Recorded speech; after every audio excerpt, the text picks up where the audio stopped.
a tale.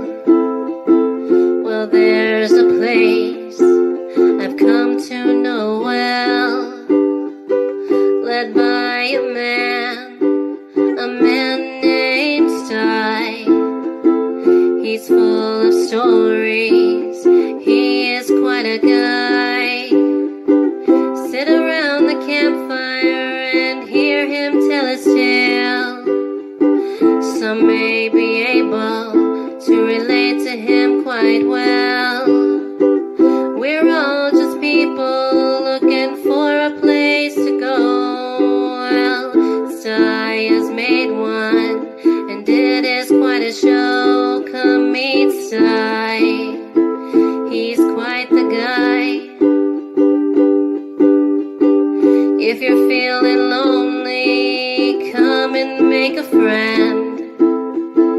If you need a story, on Sty you can depend. His voice is soothing like a lullaby.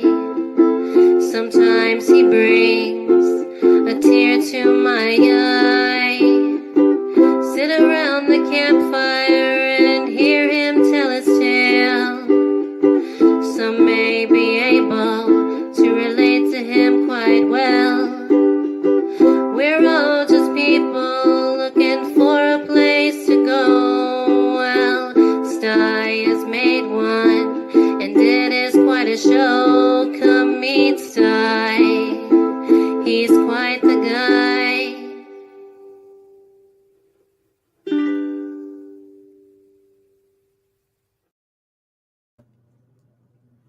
Hey folks, what did I tell you? We're going to have Sty Shack Sunday come hell or high water. You betcha.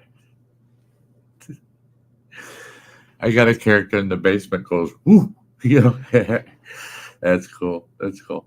Hey, folks, it is so good to see y'all out there.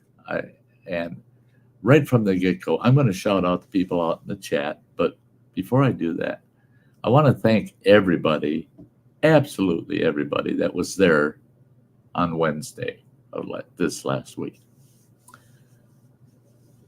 I figured that live stream would be a quick 1 hour max, spill my guts, let y'all know that I got my one-way ticket out of Dodge, that it's will someday in the future, not too far future, Sty will not be here. And I thought, that's what I'm going to do, is get on there, spill my guts, let the cat out of the bag, and then just get off of here. Just relax. That 1 hour intended stream went for 9.5 hours. And what really knocked my socks off, over 700 views. Over 700 views. So many folks. Folks that I hadn't seen in a year popped up. All these wonderful people I've had the blessing to get to know during my 8 years of YouTube, all coming out and showing up, being supportive and caring. And I loved it because it wasn't all about me. I could watch the chat and everybody was loving on each other, man. Everybody was giving a damn about how things were with each other also. And that's what I want to see. That's what I want to see. You want to make my exit of this old world easier? Show that concern for each other, okay? Not just me. It's not just about me. It's about all of us, okay? Okay, keep that in mind, okay? I'm going to shout out the folks that popped in the chat here. Alexander was first one, man. There's Old Country Homestead. Good old Alexander. And then there's Metal Music, of course. Yeah, he's got to be there. What's he got? Right now, you're just about finishing up on a book, but it's not the end of it. You still have another chapter to read. That's right. I tell people my series, Sty Story Sunday, came to a close. I still have a bunch of Sty stories I can share. Hopefully, I'll be able to get those out some way, somehow. But this is the final Sty story. This is the final chapter, folks. So let's make it a good one. There's nothing worse than a book ending and leaves you a cliffhanger. Cliffhangers, I hate them. I hate cliffhanger books. So on we go. And then I had Kathy Gahan jumped in. There she is. Internet out Friday. Just got it back just in time to get you live. That's great, Kathy. I'm so glad you're here. Mary Jones. Oh, it is so good to see you. Oh, it's so good. There's Travis Mackey. Awesome. Awesome. For me, it is a happy Sunday. I got a little bit of news of how, since Wednesday to now, how things went. And today is a much better day. There's grilling and chilling with Mojo. He's the one down in the basement going, yeah. You'll be talking to him soon. Roy and Becky, it is good to see you. Howdy, howdy. There's Blake Hurst. There's a great old standby man. He's there for me all the time. Who else we got? Anybody else pop in here? Okay. Keaton, the cool guy. Hello. It's good to see you. And hey, MT Woods Runners in the house. Awesome. Oh, it's good to see you, buddy. There's the real Robert Rockwell. Not an imitation. That's the real one there, right there. It's good to see you, Robert. Deidre Baker, great to see you. Awesome. Thanks for coming over, guys. There's Cheesehead. Yeah, you did it again. You called me wonderful. I'm trying to make you miserable. Misery loves company, Cheesehead. If I got to be miserable, I'll do my best to make you too, Yeah. Anybody calls Cheesehead wonderful's got to be sick upstairs, yeah. My bad. Okay. Yeah, MT, isn't that hard to believe? 8 years. 8 years I've been on here.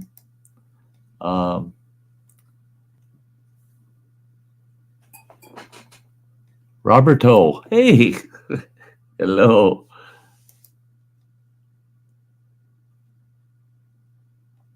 Oh, there.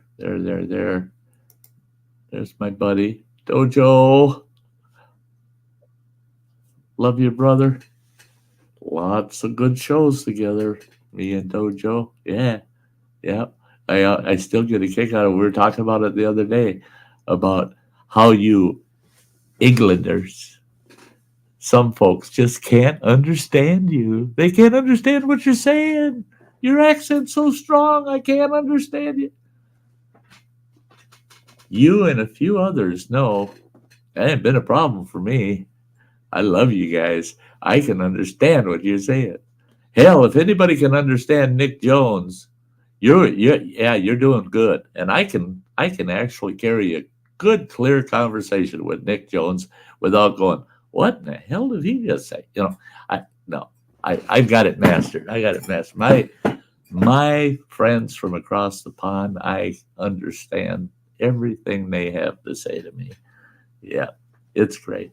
Well, that's all the folks out in the chat. I'm going to start pulling these folks out of the basement. They're sitting down there. They're just antsy. They're just, oh, come on, Sty, shut up and bring me up on the panel. Yeah. So here we go. Here's one that you all know. Here's Gemma. Hey, everybody. Hey, sweetie. Hey, Uncle. It is good to see you. Always. Sunday's a great day. Yeah, I was thinking about it earlier, and it just never, in the past, I've thought about it, but it never really registered that, yeah, I've got friends that let's see. Yeah, it's a little after 8 o'clock there with you, right? Yep. And then I've got Samantha Lee over in Alaska. For her, it's just after 10 o'clock in the morning. So yeah, that's me in the middle. I mean, Yep. yeah. So we'll pull this other fella out of here. Another very familiar face. Yeah, that's one. That's one of those faces. Once you see it, you ain't gonna forget that. Yeah, I'm going down Monteagle here in Tennessee towards Chattanooga, so I might lose you and come back. So, Okay, yeah, we understand. Yeah, your connection is based on where you're at on the highway. Yeah, we all understand that, there, buddy. I got to shout out Dean, the dancing machine. Hey, yeah, he says looking good. Yeah, I'm trying. I got to really put on my showman's face here now for the future, But I don't want people moping. So I gotta. You don't have to put on any face, Uncle. People should accept you for who you are. If they don't, then that's their own sad loss. I had a medical professional the other day say to me, "Damn, Sty, I don't get it. In the worst situation," she said, "everybody's in tears and broke down, and you're sitting there smiling." I said, "My face is broken. Because I even in the worst case, I gotta try to put that smile on. Yeah. Smiles are good for you. Yep. Smiles a day keeps the doctor away. Yeah. Now, I've been saving this guy. This guy is awesome. Oh, and I got another one coming up too after this fella. Look at this guy. Sir, good morning. Well, it just hit noon and I just ate breakfast, so that's how behind I am, but that's okay. Well, I'll tell you what, after that steak yesterday, I tell you what. Oh. You didn't know I watched you all the way through yesterday, do you? Yeah. See, I don't even remember what I did yesterday. Well, you did I'm the going to rib. tell you what I did, Sty. I made an amazing breakfast burrito just now that was absolutely out of this world from that steak. Burrito. Oh, from the leftover steak? Yeah. Dude, leftovers, right? Oh, so good. Yeah. There's no such thing as leftovers. In our house, when my kids were growing up, when we got done with dinner, if we didn't want any leftovers, we'd say, running water. Put the leftovers away. We knew where they were going, right down his throat, man. He'd eat everything. He'd clean the whole kitchen up. And you had to watch him because if there wasn't enough leftovers, he's got his head in the fridge, Now we got to bring this guy up. I mean, there he is. That's him all over. Now we're going to have a mojo, and now we got a dojo. Dojo. Look at this guy. Dojo, what's up, bud? Howdy doody. Good to see you, brother. It's great to see you there, brother. Great to see you. See me. Oh, I see Peppers is here. Great to see you, How Peppers. you been, brother? Long time no see. Missed you. Been good. Been good. Busy. Busy? Yeah. Busy, always busy. Yeah. You like that new job there? I love my new job. Wonderful. There is nothing worse in the world than having a good job that you hate to go to, Isn't that true? I've had a few of those in my lifetime where, man, it was a sweet job. It was a cash cow, man. It was a great job. every morning, drag my ass out of bed. I don't want to go. I don't want to go to work. And then I think about the check at the end of the pay period, and I'm going, yeah, I guess I'll go. But I've had those jobs where I didn't make a lot of ching, but I was up and I was just prancing out the door. I'm off to work, man. I like my job, and that's important, man. I don't give a shit. I'm one. I'm just feeling like The money isn't important to me. Huh? It's being happy with what the hell you're doing. I don't want to say hi to him. I love it. Everybody's just too friendly. Hi, sweetie. Mwah. Hi. You're lucky she didn't eat up the rest of your steak. Otherwise, you wouldn't have had nothing for your burrito today, Mojo. Oh, I know. Well, I have enough for tomorrow, but I fed her a burrito. I gave her just cheese, egg, and steak, and she said it was good. So, sounds good. Sounds good. Jojo, what's up? I get to meet Dojo. Hey, Rod. When I meet Mojo. There you go, you two. You should hook up. I was kind of filling Mojo in about you. He was here. Your name came up a few times, and we had Roman Filer up here entertaining us the other night. I know Phil messaged me, but I was asleep at the time. Oh, okay. He was live on Wednesday and told me what's happening. I was like, what? Yeah. I tell you, the folks out there have been nuts since Wednesday. I was telling Gemma and Running Water just yesterday, I had to turn 7 people away. This is no shit, guys. I had 7 people get a hold of me, and out of the 7, 5 of them said, I got my crap packed already. I'm ready. I'll be heading out on such. No, you're not. You ain't coming. No.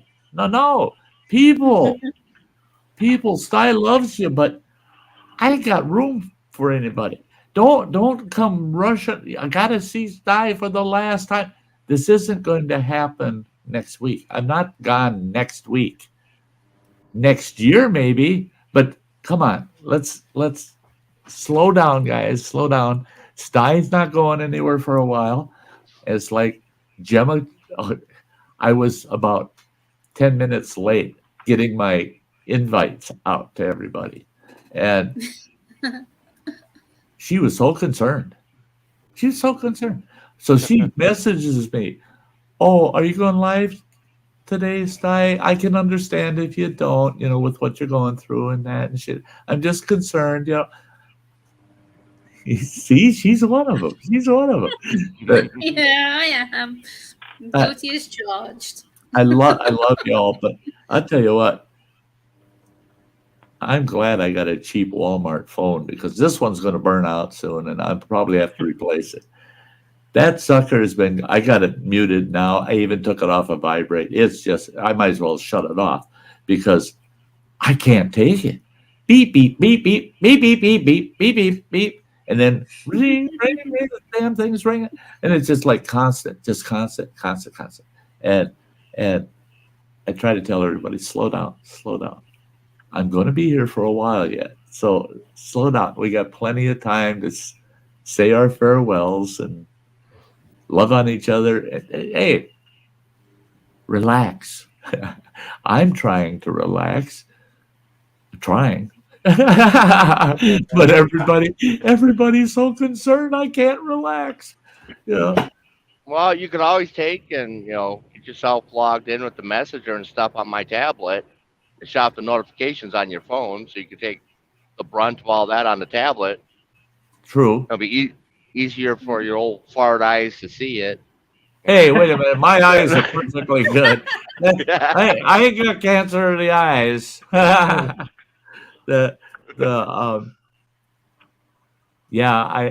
I'll give you guys a real quick update since you wouldn't think, well, what the hell could happen since Wednesday? It's only Sunday, Wednesday to Sunday. Well, little does anybody know, when I did my stream, started at 2:00 Wednesday afternoon, I had not slept since that Sunday.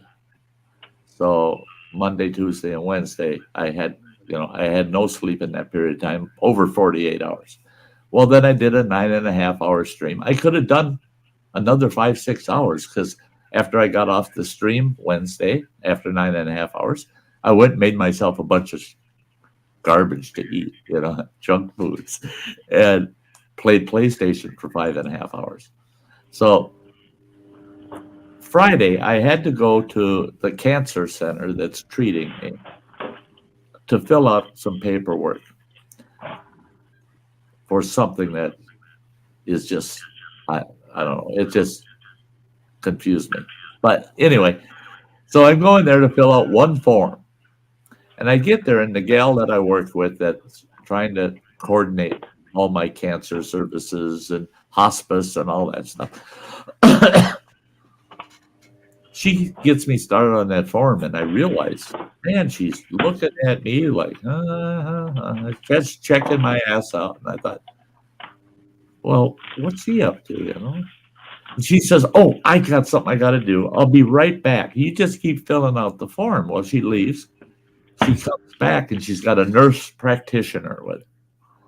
And I go, whoa, whoa, whoa, whoa, whoa, whoa. I'm here for paperwork, not a medical visit. No. This is a paperwork thing. No. I don't need no doctors or nurses. And she's eyeballing me, and she goes, what's going on? And I go, what do you mean? She goes, I want to know what's going on. How are you feeling? And I said, tired. Other than that. And she goes, why do you feel so tired? I said, well, I haven't slept since last Sunday night. She goes, you've gone 4 days without sleep. Nothing at all? I said, no, I haven't slept for 4 days. She said, why? I said, my mind just won't quit. They ain't kidding when they say, when you get the word, it's the end, you relive your life, man. Wow. It's going 1,000 miles a minute.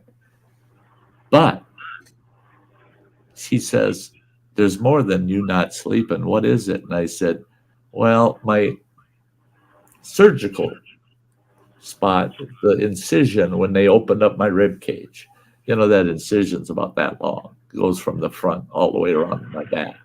And I said, for some odd reason, I did a live stream Wednesday night. I said, Thursday morning, all of a sudden that bugger started hurting. And I said, it just won't quit. It started out as a deep ache, and it just kept, then it was sharp pains. I said, and it's moved up into my right shoulder. It hurt so bad.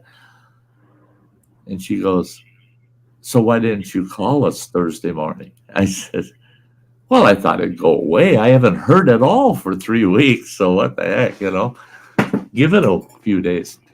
She goes, don't go anywhere. She left the room. She comes back, and she said, you can finish your form, go home. I said, well, I got to go grocery shopping. She says, do your grocery shopping, go home and relax and wait for a phone call from me. Okay, whatever. What's up? I don't know. So I get home. She does call. She says, I suppose you're all comfortable. I said, yeah, I'm sitting in my recliner, kicked my shoes off. I'm watching TV. I'm all kicked back. She goes, you need to, I hate to say it, get back in your vehicle, go to your pharmacy, because there's a prescription already filled waiting for you there. I go, you what? She goes, you'll understand when you pick it up. So I went down to the pharmacy, and sure enough, my doctor, she talked to him, and he prescribed, okay, when I came out of my surgery, we lost running water for a little while. But when I came out of my surgery, they put me on, I was on fentanyl and oxycodone. Well, they put me on the oxycodone they put me on, worked quite well when I needed it. Well, that's what this doctor prescribed to me. twice as many milligrams. And instead of 4 times a day, it's up to 6 times a day I can take it. And I'm looking at that, and I go, that ain't right. So I called that nurse practitioner up, and I said, I think they screwed this up.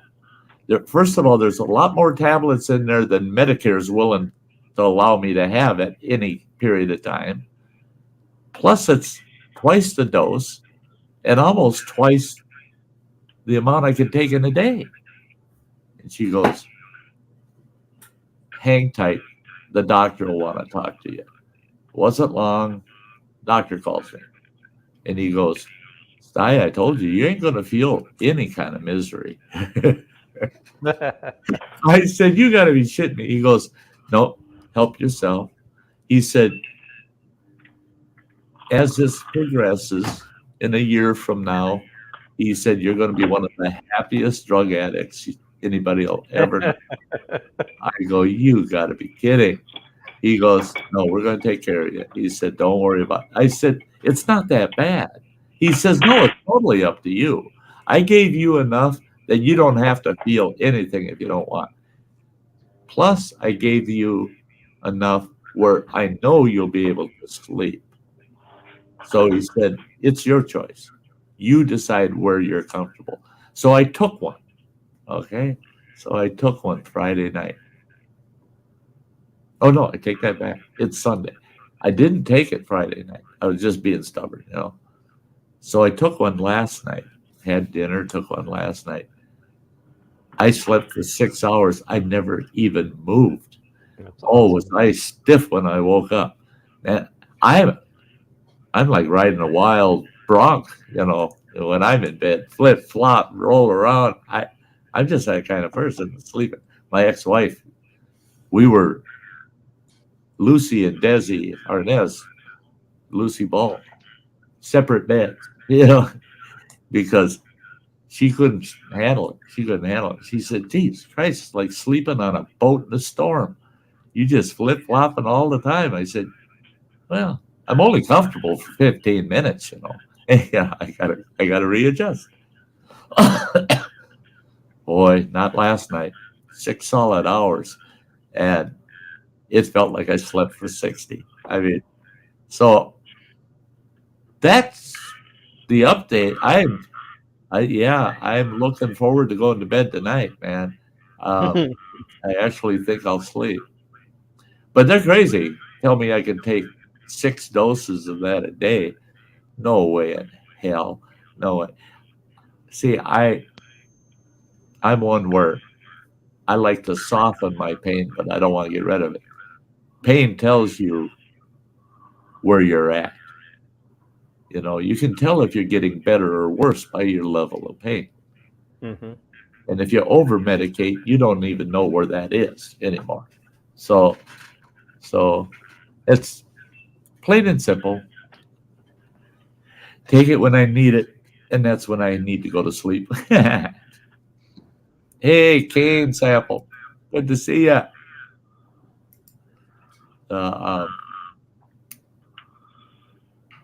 We got a little bit. I can hear myself. We got a little bit of an echo. I don't know who it is, but they might have their volume a little too high that it's feeding back to their mic. Is that better? I don't know. Is it? Is that better? Yeah, it's better. Is it better? Nope, I still hear it. That it's not like it's driving me crazy or nothing. But I've got it on me. I've got it on me personal cell. Oh yeah. I was just finishing your poem off, Sty, that I've been writing. I was just finishing the last little bit of it. That's why I muted myself. Oh, that's all right. Sample.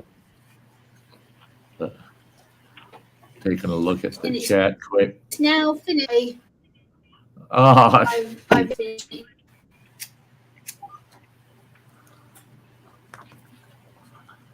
I've been working on it most of the day today. I've been writing it in my notebook.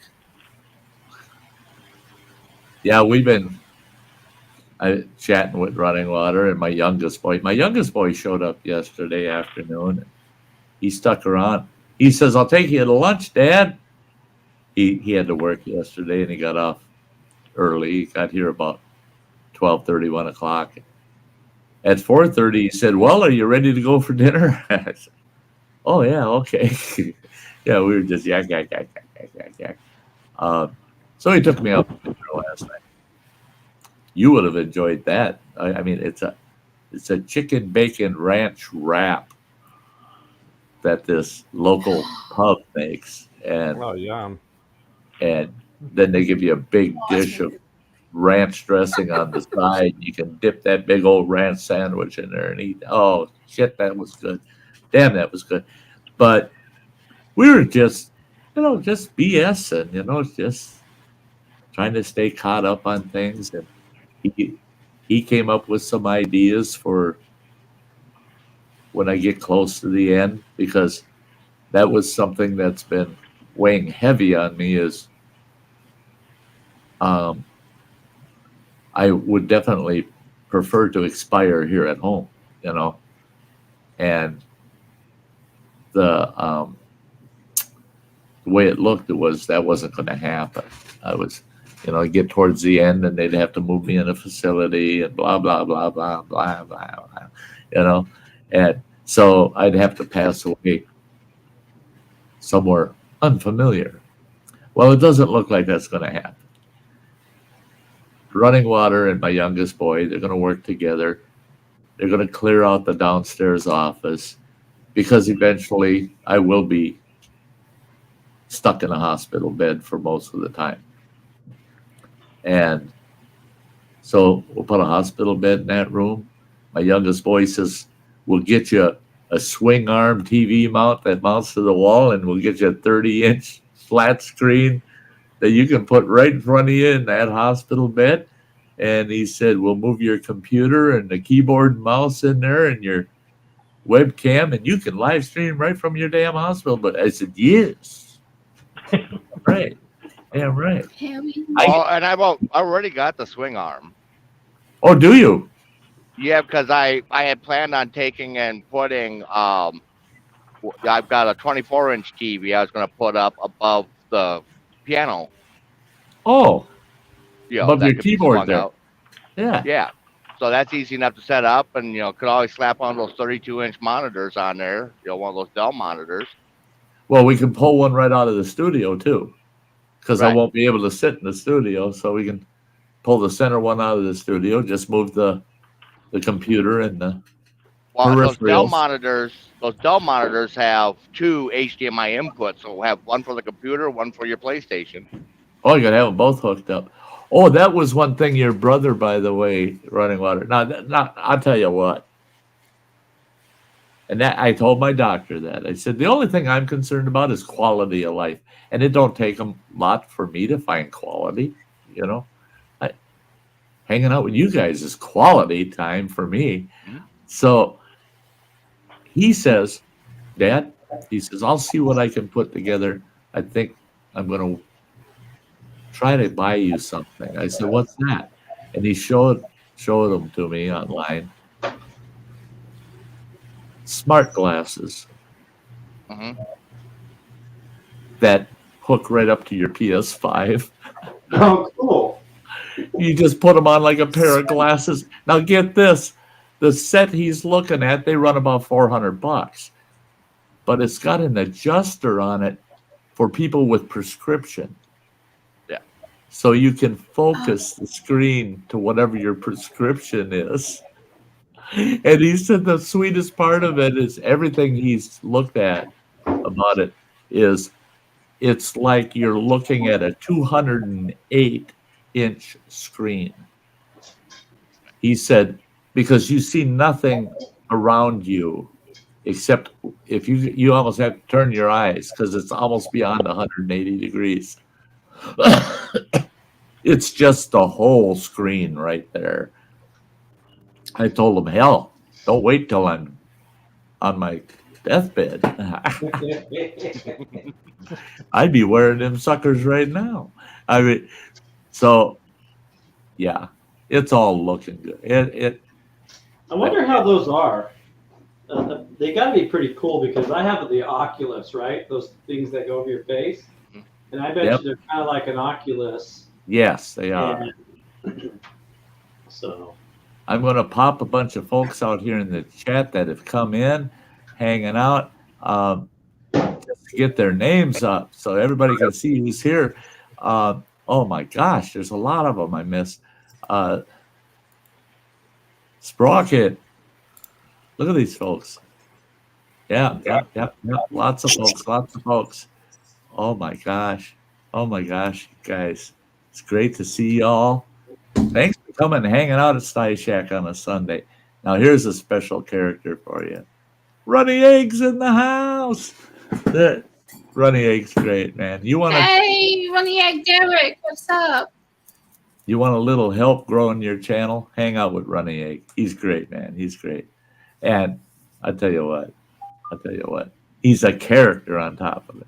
He's so fun to hang out with and chat with. Yeah. Is it about food? No. It's about your YouTube channel. No, he's a YouTube self-help channel. He helps you he does it all by YouTube rules, and he explains how a YouTube algorithm works and things like that. Yeah. So he's very and he good gives a lot of very valuable, constructive criticism. He'll review your channel. But his memberships are cheap too, but he'll review your channel and he'll tell you, oh, you need some work on your thumbnails. You need to do this for your banner. He helps you out, talks about your descriptions, all the tabs, your about page, your playlist. He covers it all. I'm doing good, Derek. How are you? And he lets people in his chat network.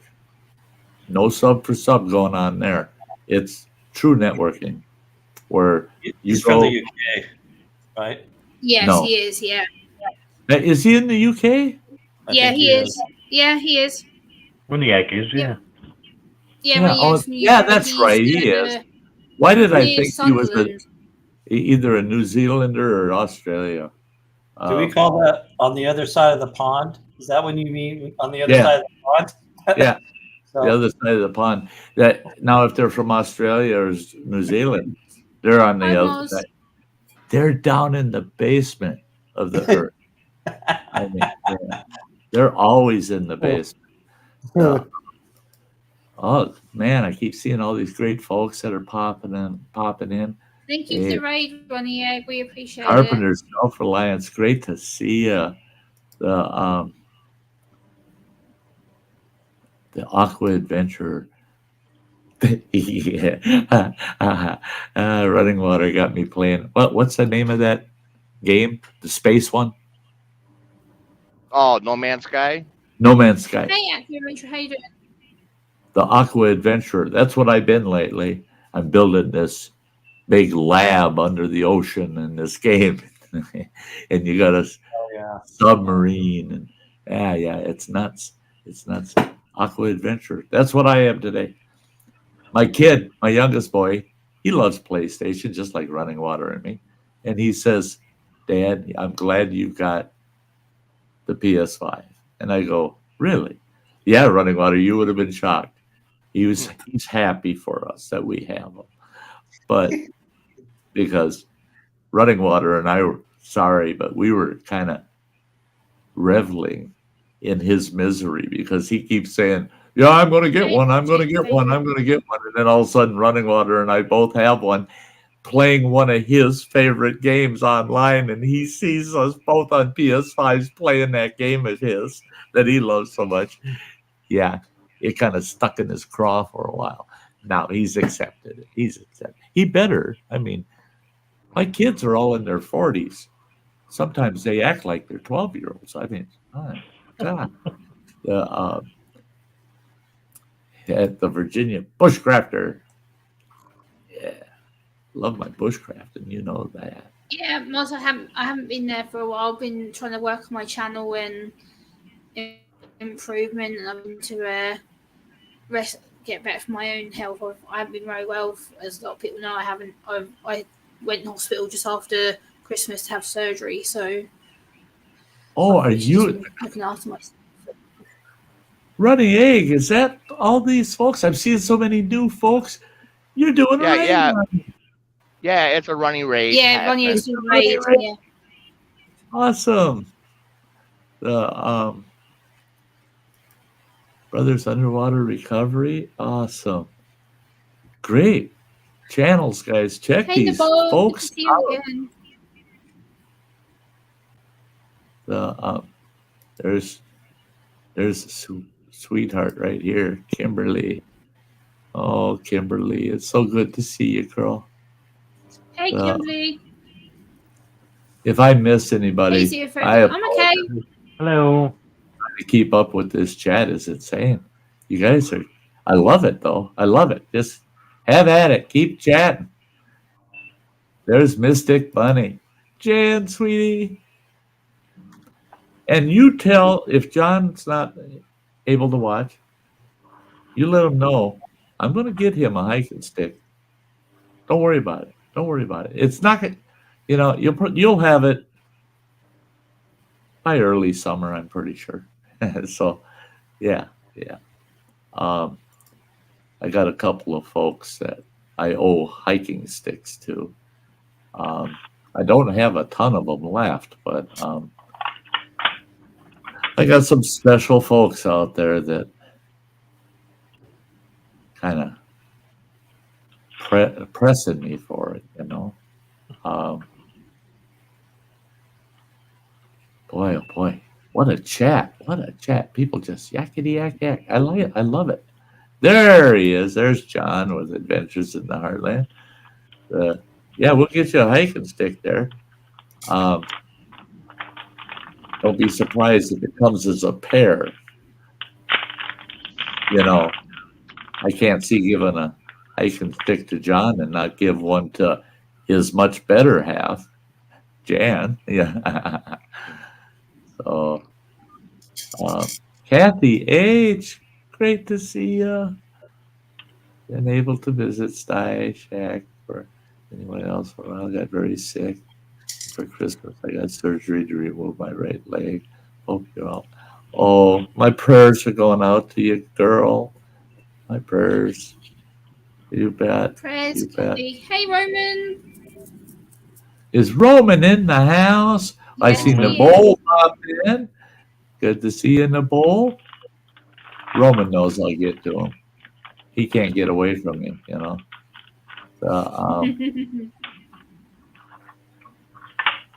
Oh boy, yeah. There's just so many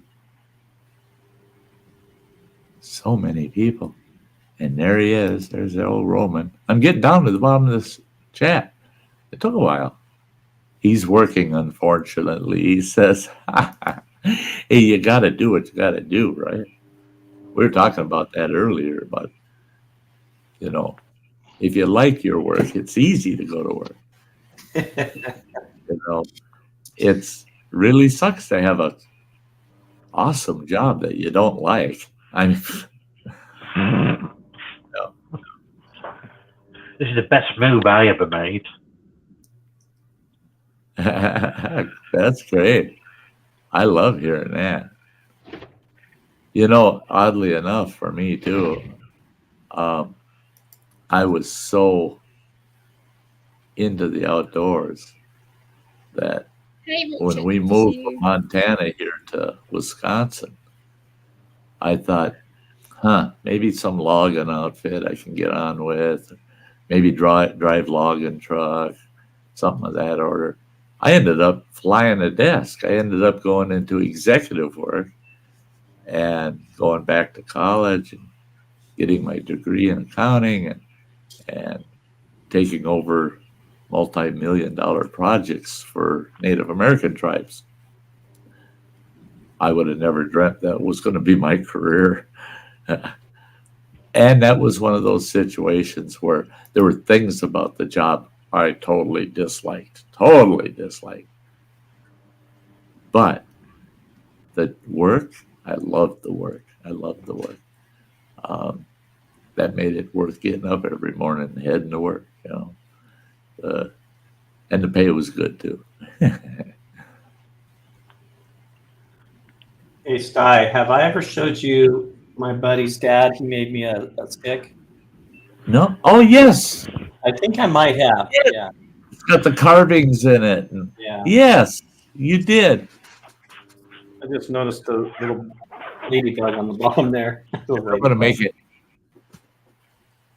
But it's got, a ton of different things on it. Look at this. Look at this. Spider or whatever, and lizard, penguin. Oh my gosh, yeah. He really a snake. That's pretty. Oh, cool. Joe. Pretty. Isn't that crazy? That is. Yeah, it takes some work. Sorry guys, you ain't getting no stick like that from me. That must have taken him some time, I'm thinking. I don't know. No, Joe dropped. Oh. Yeah, I think he's had to go outside. He loses signal when he has to go outside. Yeah. With it, he's in a security position. If people don't know, and so he's walking around doing. So he's moving around that facility a lot, and he'll lose signal once in a while.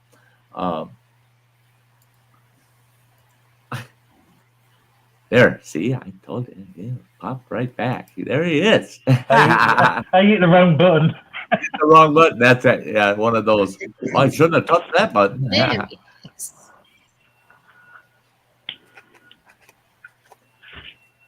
Xeophobic. Thank you.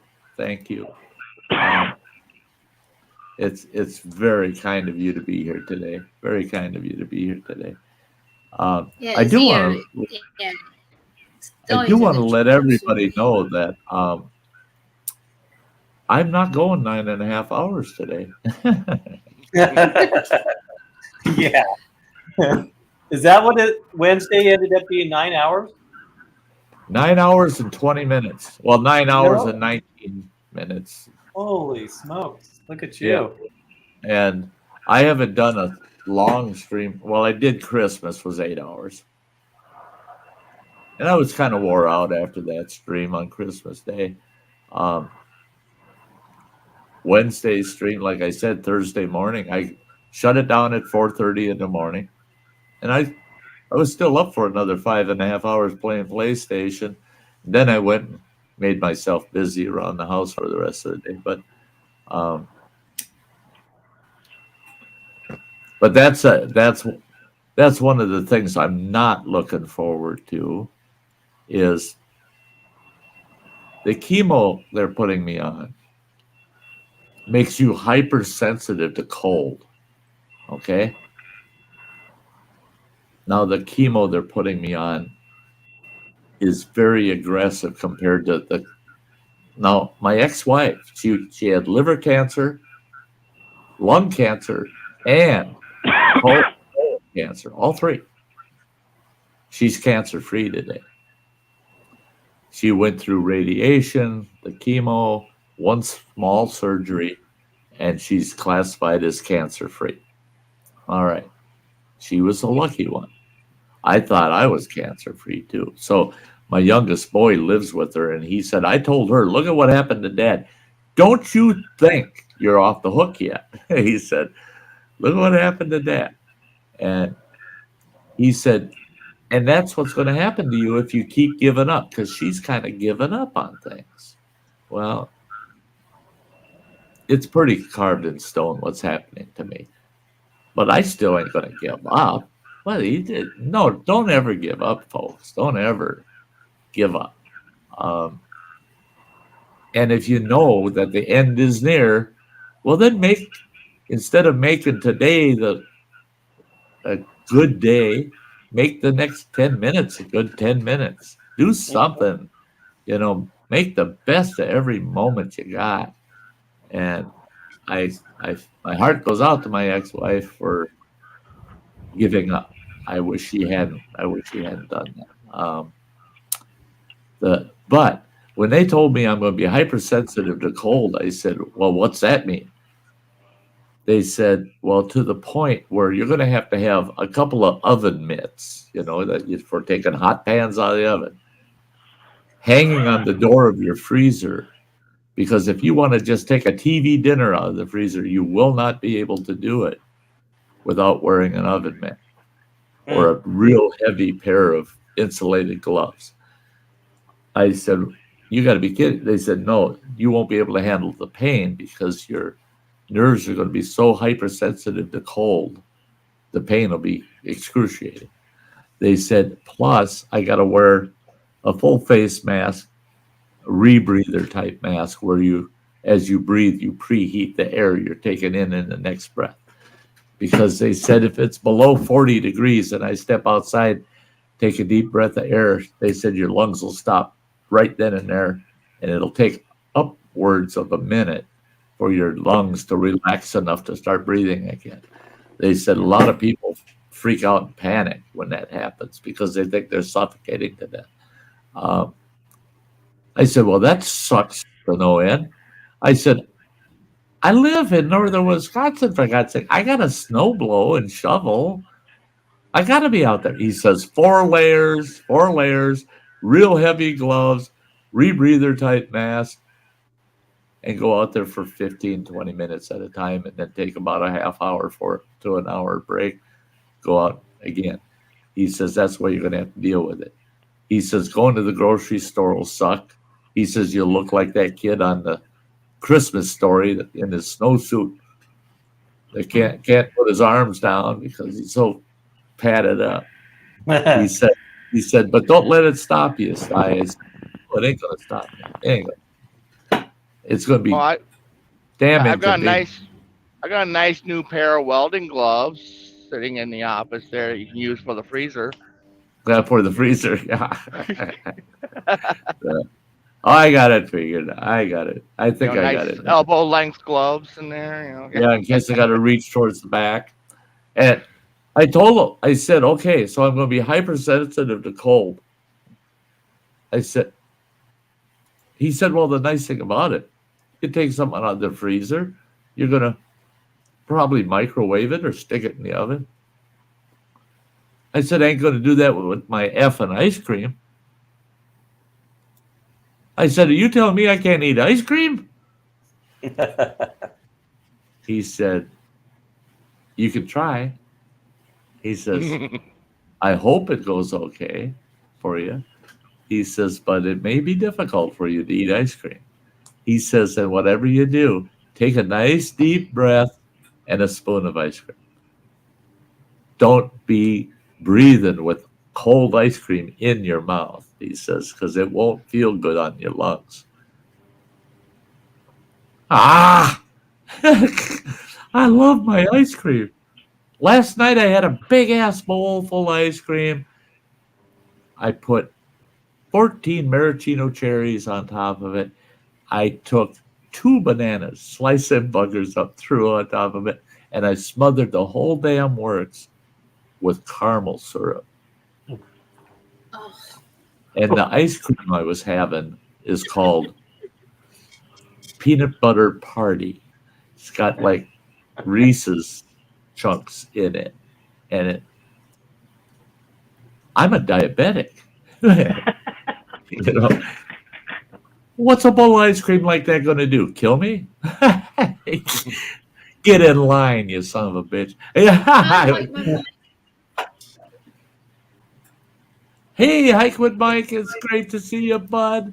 There's a cool guy too, man. I love his videos. His mellow moments out in the swamp. He's from Florida, and he goes for these hikes out in the swamps. And he does these quick little mellow moments out in the swamps. They are to die for. They are so relaxing. I love it. It's one of those deals where he's a go-to channel for when the day comes that I can't go outside, that I cannot be out there.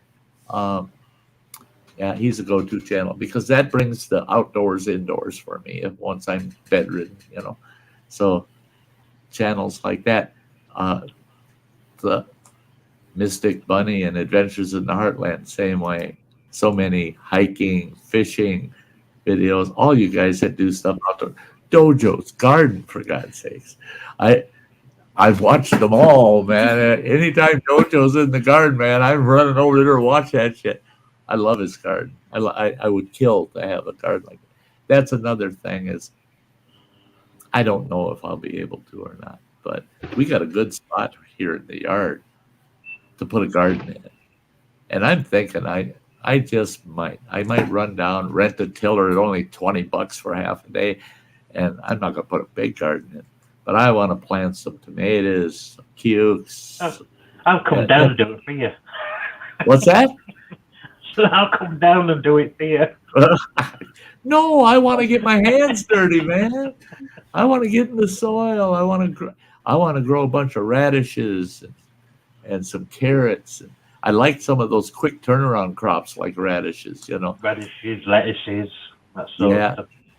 Yeah. And I don't know what my appetite's going to be like, so it'll be I'll let the neighbors know. Come and pick shit out of the garden, and just I'll have myself a couple of. I love cherry tomatoes and the yellow pear tomatoes, little yellow pear tomatoes. I'm going to have one of each going, and those are going to be hands off. Those are mine. That's my get out in the yard snack, man. Trouble when I grow tomatoes, tomatoes, whatever you call them, they never get home. I never get them home because I eat them before they get home. That's it. Yeah. Sorry, I don't have any to give away. If I wouldn't have ate a bushel of them myself, maybe I'd have some for you. The same with the strawberries. When I grow strawberries, they never make it home.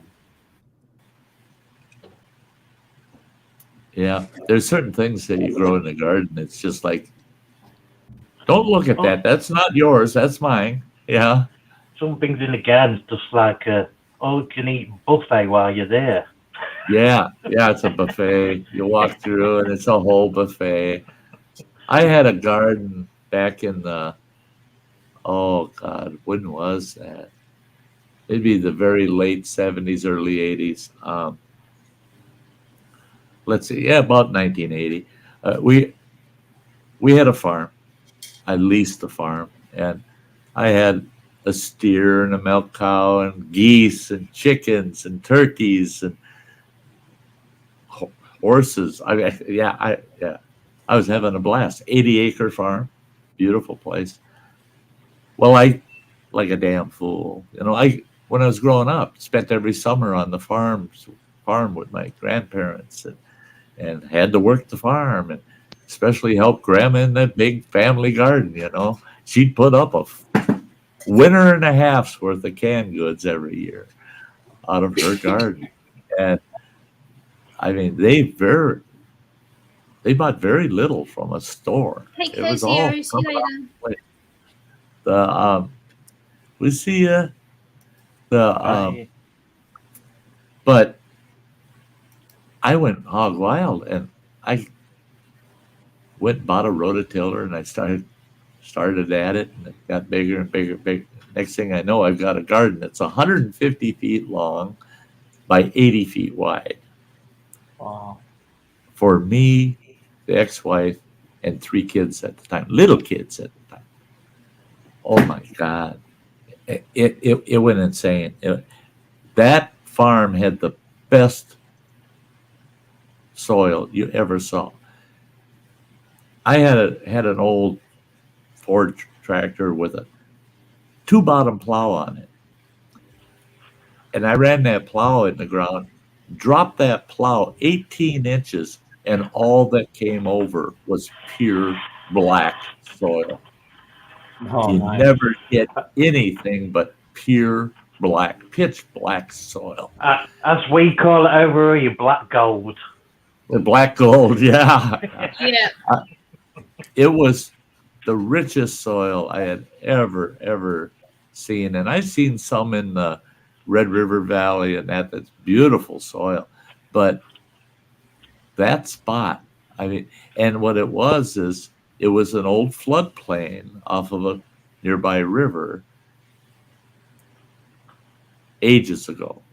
Well, now that river has kind of relocated itself farther away from where that farm is.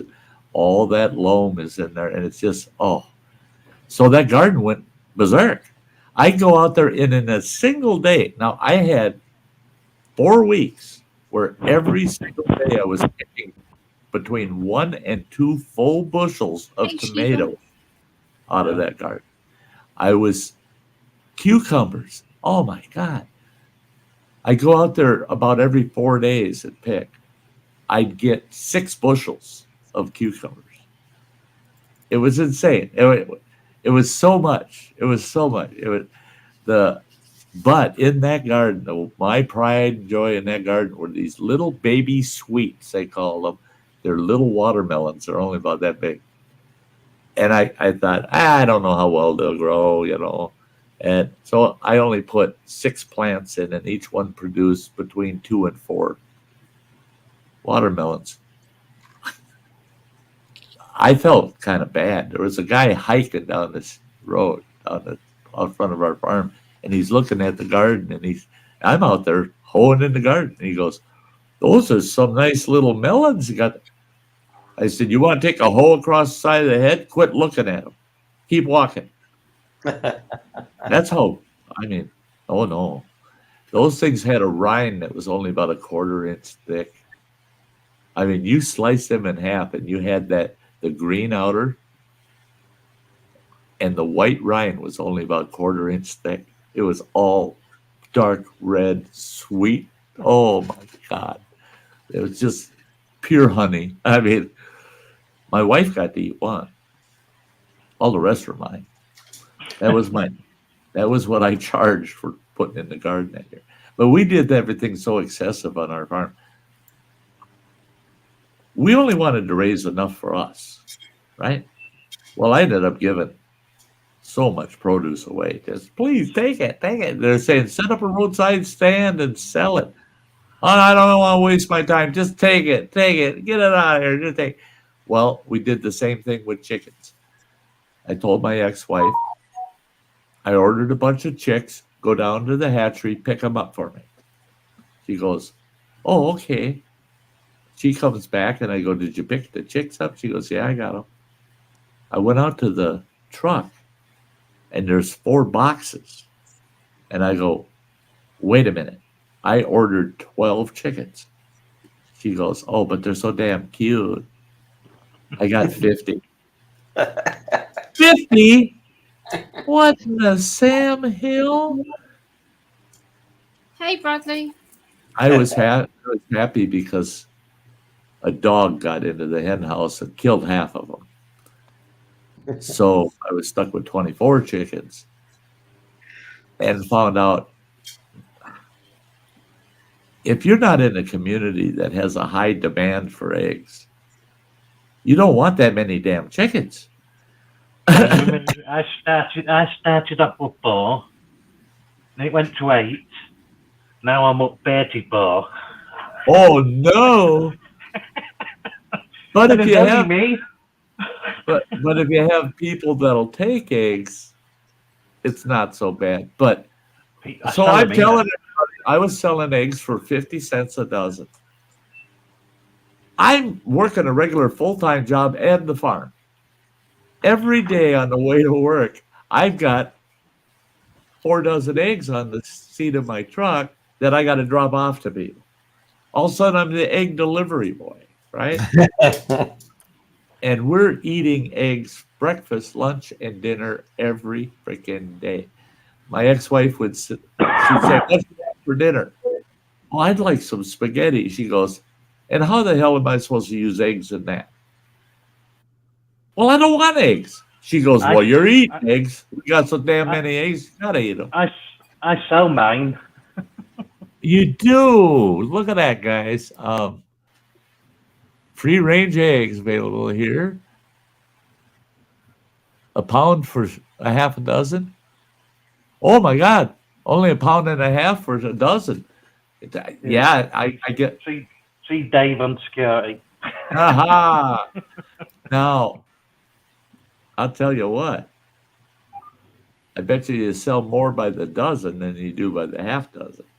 I sell more. I seem to sell 24 at a time. Nobody seems to want 12 or 6, want 24. 24. That's the way everybody was with me too, is they want 2 dozen. They want 2 dozen. We did have one situation. My ex-wife, it was her job to have the orders ready, sitting on the table for me to grab and head out to the truck to go to work. Well, Take care. she was See you later. she was making up a bunch of boiled eggs for us. She was gonna make egg salad, and we ate the hell out of egg salad sandwiches, egg salad sandwich, and so she boiled up a whole like 4 dozen. Well, after they were done boiling, she put them back in the carton, stuck them in the fridge, and she'll make the egg salad later, right? Well, that morning she was only half awake, didn't have her coffee, and running water will say, no, that's a normal day for her. But yeah, he's nodding his head. Yeah, he knows her well. So she sends me out the door with today's delivery, right? I had 4 people to stop for. 8 dozen eggs. Dropped 2 dozen off at each of them. Well, the one fella, he had a farm. He had a dairy farm. And he only had 2 chickens on the place, and both of them were roosters. And that boy loves his eggs. Well, I loved my raw milk. So I'd get raw milk from him in exchange for eggs. So I dropped his 2 dozen eggs off. He gives me a gallon of raw milk. Awesome. We can make butter off of that. I'll have some heavy cream and the milk. Love it. Well, the next time I delivered to him, because I delivered him 2 dozen eggs every 4 days. The next time I delivered to him, I walk in the house and there's a milk bottle. Next to it is a little pint bottle. And next to that is a pound of butter. And I go, what's that? Where's my gallon of milk? He says, it's right there. And I go, what are you talking about? He says, well, that's whole milk. That's heavy cream. And there's your butter. Because I know what you do with it. And I go, I do that. You don't do that. He goes, well, the last eggs you delivered me were all boiled. I didn't have to cook any of them. Son of a bitch. Here my wife had grabbed 2 of the boiled egg cartons and sent them with me to deliver. So he thought he'd get a little even and give me my milk already separated, So it was kind of funny. Yeah, Bradley saying egg salad sandwiches are damn good with a pickle cut up in it. Oh, yeah. I love to throw some chopped pickle in with it. Another thing I like in my egg salad, some people like it, some don't. I love to throw in some thinly sliced or diced radishes in my egg salad, man. It's the same with potato salad. I love potato salad. Any potato salad, make it, I'll eat it. But boy, if it's got radishes in it, yeah, I'll take 2 helpings. Yeah, I love my radishes. Yeah. That's when it's all homegrown as well. Sir Sty? Yes, sir. I cook.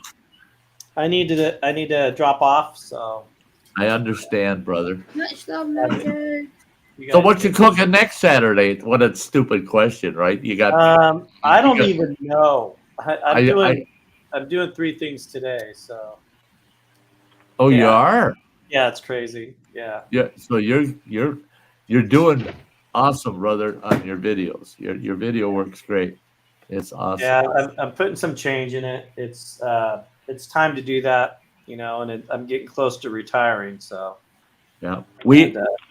My youngest boy and I, we watched 3 of your cooking lives yesterday afternoon while we were visiting. And every once in a while he'd go, holy God, look at all the ingredients that boy's got out on the table. I said, oh, yeah. He walks you right through his process. And I said, some of those things he really hasn't done before. Yeah, well, that's a lot of stuff I do. I'm doing that. I said he's doing it off the cuff. Sty, dude, right here. This is going to be chicken, what do you call it? Curry. It's a curry chicken And there's a whole bunch of stuff in here. Oh, I bet. Oh, I mean, it's going to be interesting. Yeah. Hey, So, Spice and Easy, if anybody don't know who they are, they're from the UK.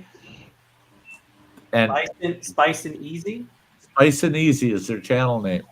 And they make and sell curry mixes, different seasons, lots of them. Unless you're the bravest soul in the world, don't do their. I don't know if I should show the name or whatever, but I've still got their Reaper curry still in my freezer. That I was gonna say from Spice and Easy, their XXX curry. Yeah. It's Reaper curry. Yeah. Oh no way! I did that out at camp. There's a video on my channel where I ate that, and I'll tell you what, I did it in a cast iron Dutch oven. Biggest mistake. I never would make that mistake again. I made it in that cast iron Dutch oven. I ate almost 2/3 of it. Managed to get at least 2/3 of it in me before I was so on fire. I didn't know there was no way in hell I could get another bite in me. And later that evening, I finished it off with a ton of sour cream on it just to be able to swallow it. It's so hot, so hot. It was cool where I went because it's called something like season something. Really? It's an Indian owned place that's new. Spices. Neat. Something spices. Yeah, I can't remember the name, but cool. Yeah, I went in there and just had a ball. I bet you did. That curry I made in that cast iron. After I finished it, oh, I'm sorry. I scrubbed that cast iron out. Right now, you don't scour my cast iron, and you don't use soap in it because cast iron is porous, and you want to keep it seasoned. Oh my God. 4 times. Fill that thing full of hot water and dish soap and boil it and scrub it. And I couldn't smell that curry in the cast iron at all. Re-seasoned it.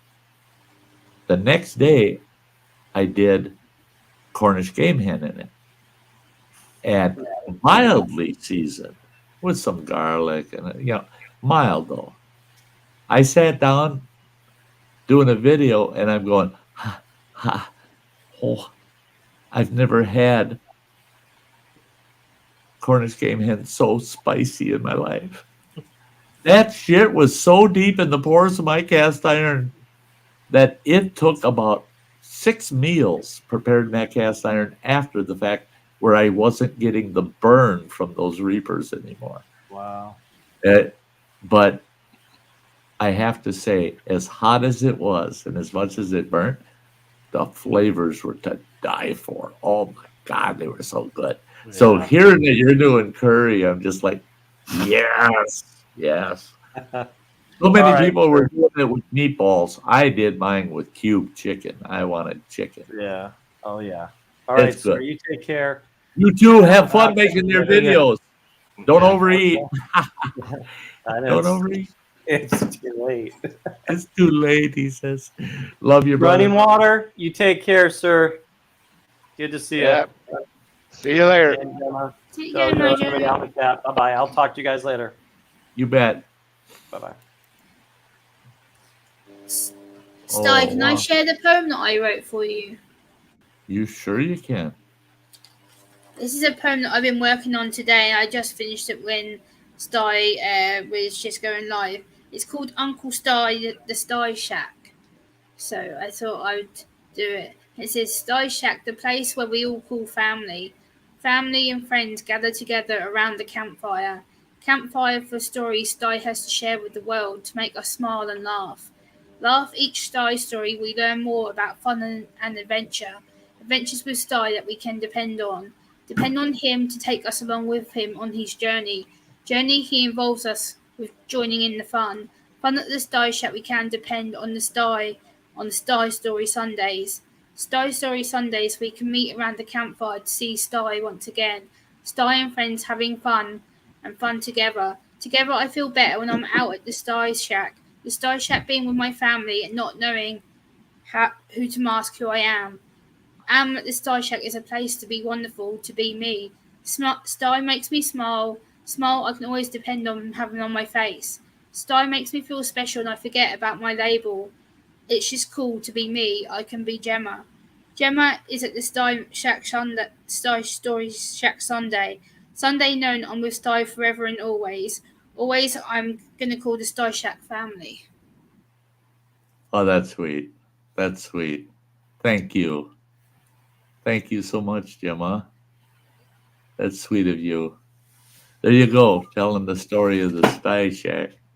You and Samantha Lee, both of you, kind of sung out the story of the Sty Shack.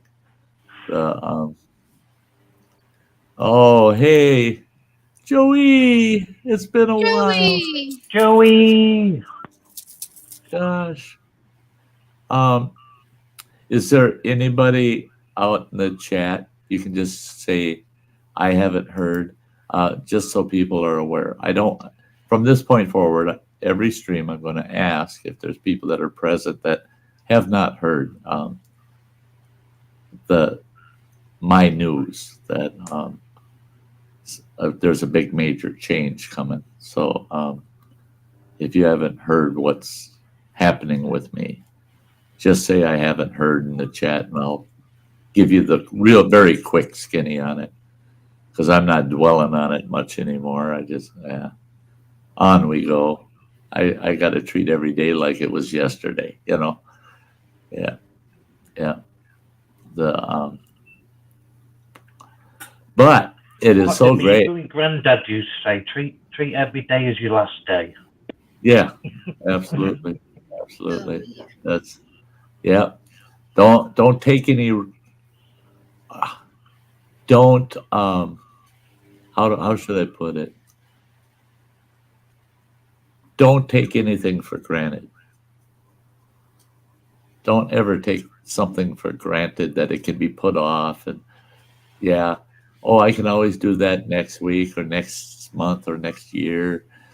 Got all the time in the world. Hey, Lynn. I tell you, you don't. Hey, Lynn Mitzi, great to see ya.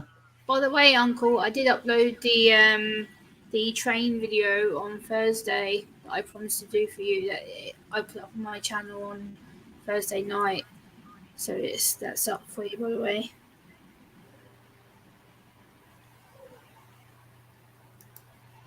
Bradley, I'll tell you what. That stream, Wednesday night, I want to thank you and your family for your concern and care. But that stream, I couldn't believe it. We covered everything. I mean, as sad as you can get and as happy as you can get and as weird as you could get. It was the old school. We were back to the old school stream where we covered it all. And crazy Roman Filer. He had to spice it up, you know. And Wednesday, that reminds me. Wasn't to email Roman. Oopsie. yeah. He's not going to be too worried about it. Yeah. I'll do that today after the stream. Sorry, Roman, for still lurking. Oopsie. We'll do that afterwards. Oops. Yeah, Mystic Bunny, I saw that too, where they were talking about the duck cobbler in the Dutch oven. Oh yeah. Num.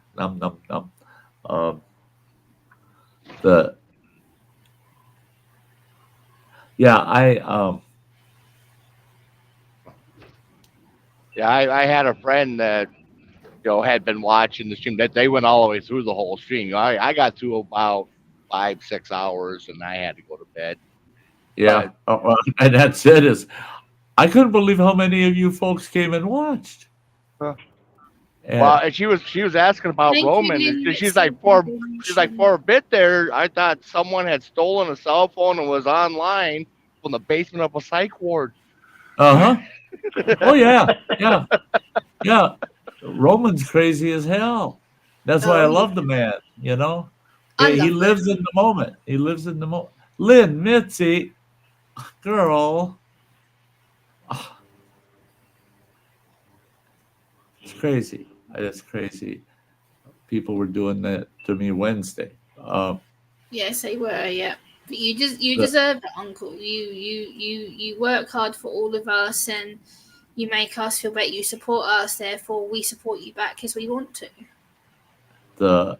Before anybody starts yelling at me or messaging me, I'll put this up. I don't like putting these up, but there's my PayPal link down there. If you use PayPal, you might want to do that because your super chats and super stickers do support YouTube. They get 30. What did they say? Like, how much did they take? 30%. Yeah. They take 30%. Yeah. So if you give me $10, I get 7. So yeah, it can really hit you. You know, if the numbers you get around $100 and they're taking $30 of it. I mean, and they're not the ones out there. It's like me. I got my best YouTube pay at Christmas. My best ever one. It was supposed to be 100 and something, and I got 75. Oh yeah. Yeah. Yeah, I got my. Oh, okay. Second payment at Christmas from YouTube. Okay. Sheba B. Lori hasn't heard what's going on. That doesn't surprise me because Lori wasn't there Wednesday. Okay, Lori, real quick, just in a nutshell, and you'll hear more as the months go on, but last Monday, January 9th, well, the Friday before that, I went through a full scan. They scanned my whole damn body. They're looking for any chance for the cancer to reappear. And I found out Monday, it came back, that my cancer came back with a vengeance. And they give me 6 months to 2 years maximum. They said you will not last more than 2 years. It's impossible. They said they'll be very happy if they can get me out for one more Christmas, that they will feel that they succeeded. So, yeah, my clock is ticking. I got my notice. So that's what the news is my channel and myself. Well, no, I take that back. I will be leaving you folks in the not so distant future. I'll be gone. My channel and Running Water in March or April when he gets home, and I will be sitting down and I'm going to go through my whole routine on here, and because there's going to be a video of me saying bye, folks, that'll post when I can no longer post or I've passed. Running Water will be able to just pop it up there, post it, okay, and then I'll walk through with him what he needs to do. It's only a once a year thing, takes about 10 minutes. You just jump in and you pick some old 15-minute or 10-minute video, some little video, download it, delete it off of YouTube, and then reload it, upload it. If your channel has one activity every year, YouTube will never pull it down. Will never pull the channel down. So the channel will continue into perpetuity. So I'm making that arrangement. I got over 1,000 uploads, and I've had people say, "Oh, Sty, you can't die on us. You can't go. What are we gonna do? I want to see you." Have you watched all 106 plus uploads? I don't think so. Come on, Even that happens. You got over 1,000 of me to pick from. In a sense, I'm not going anywhere. I'm not there live, but I'm still there. I'm still there. The essence of me will always be there on the channel. So, if you miss me, go watch something on the channel, for God's sakes. I mean, it's not as if there ain't something to watch that's got Sty in it. And you can go to some other people's channels on their and see their live streams, panels that I was on. Some of them I regret, but I think I know which one. If you want to see Sty, there's plenty of him on my panels. There's plenty of streams where I've had him on mine. Yeah, I've got one live where Sty's on mine. Yeah.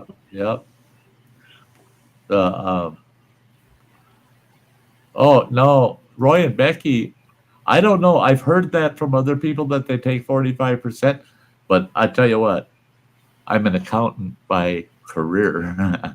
I was a forensic accountant. I did auditing and I found out where embezzled money went. They've never charged me more than 30%. Never. Yeah, I think the 45% is what they were planning on doing for shorts when they monetized shorts. Right, but it's not. But it's not for your general AdSense and video and streaming. No, I think Running Water's right.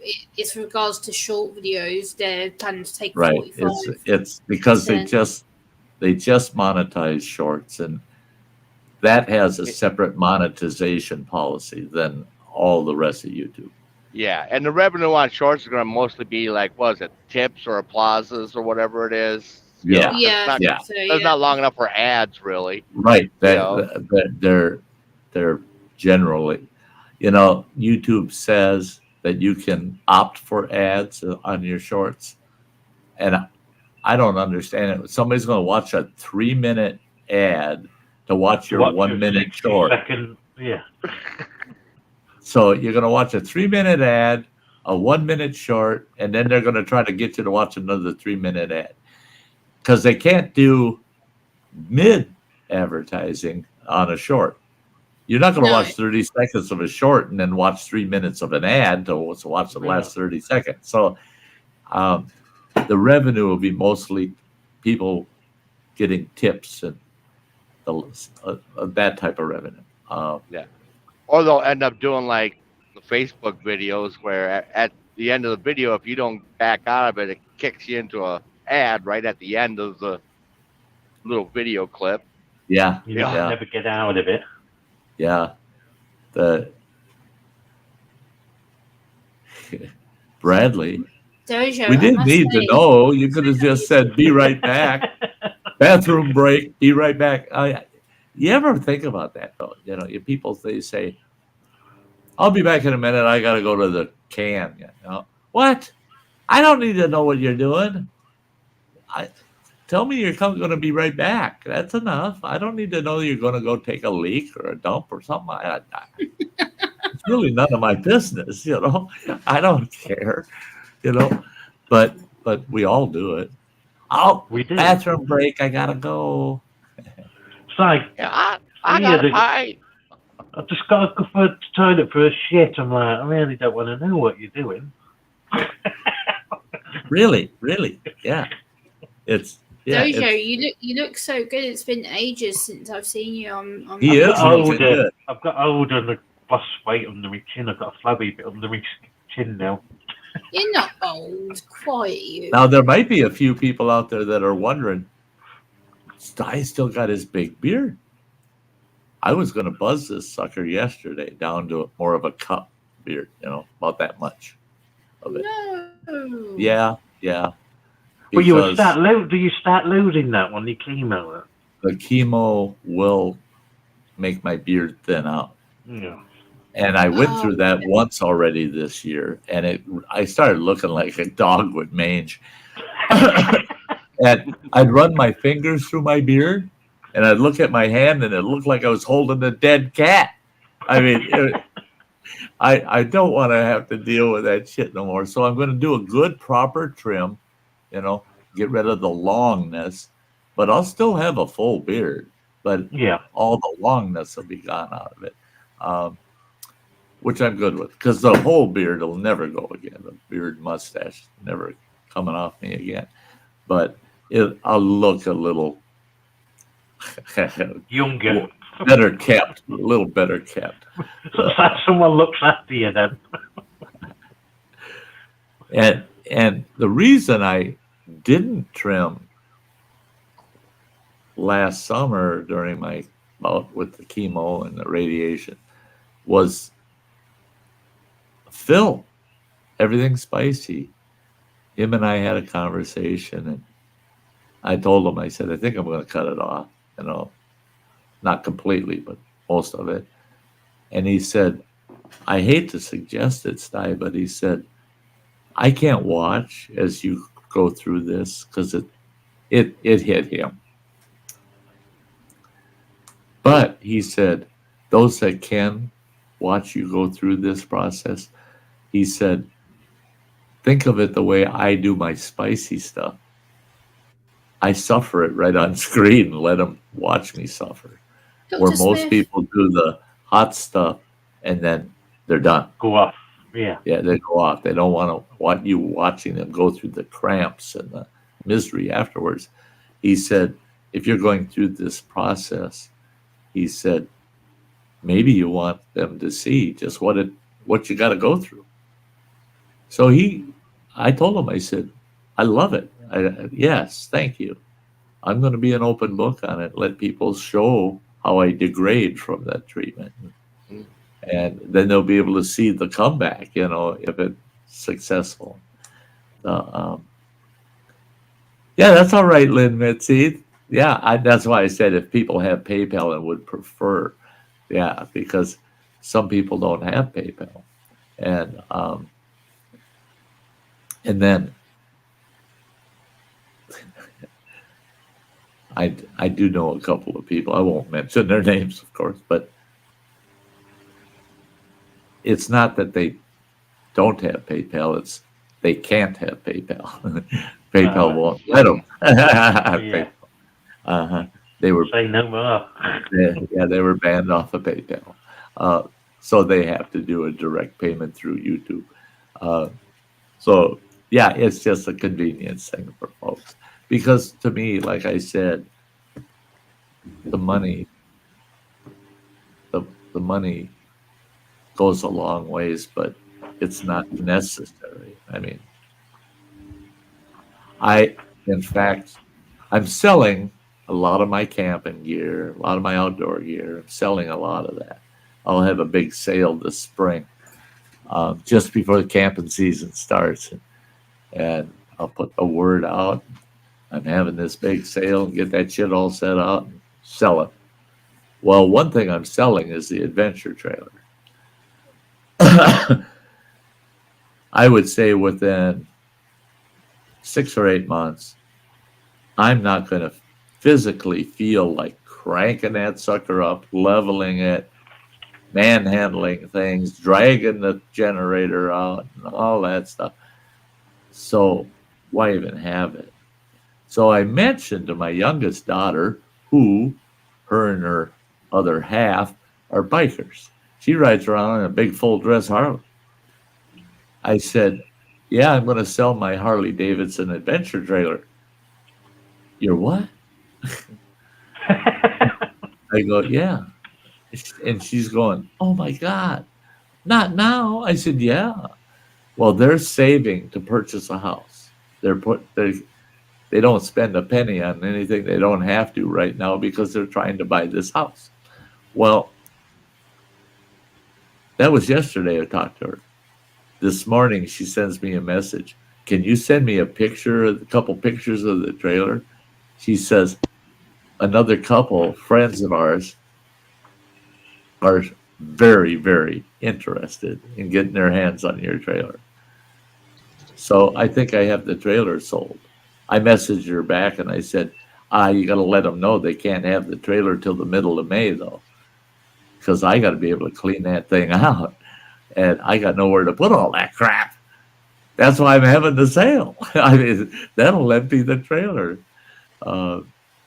So she messaged me back and she said, oh, they won't be in that big of a hurry as long as they know they can get their hands on it. I said, awesome. I didn't think it'd be that easy. There you go. And she said they're willing to pay my asking price, which I'm not going to take a very big hit on that trailer. I'm actually going to come out ahead on it. So, but all of the proceeds I get from doing that, it's all going to be cash proceeds. If you ain't got the cash, I ain't selling it to you. It's got to be cash proceeds because that goes into my bucket fund for me to go travel and do whatever I want for the next year. That's where all that money goes. So, and there's a fringe benefit that comes with that. Content for the channel. Nice. I'll be filming my travels and things, little things I do. I'm going to visit some waterfalls, do some light hiking.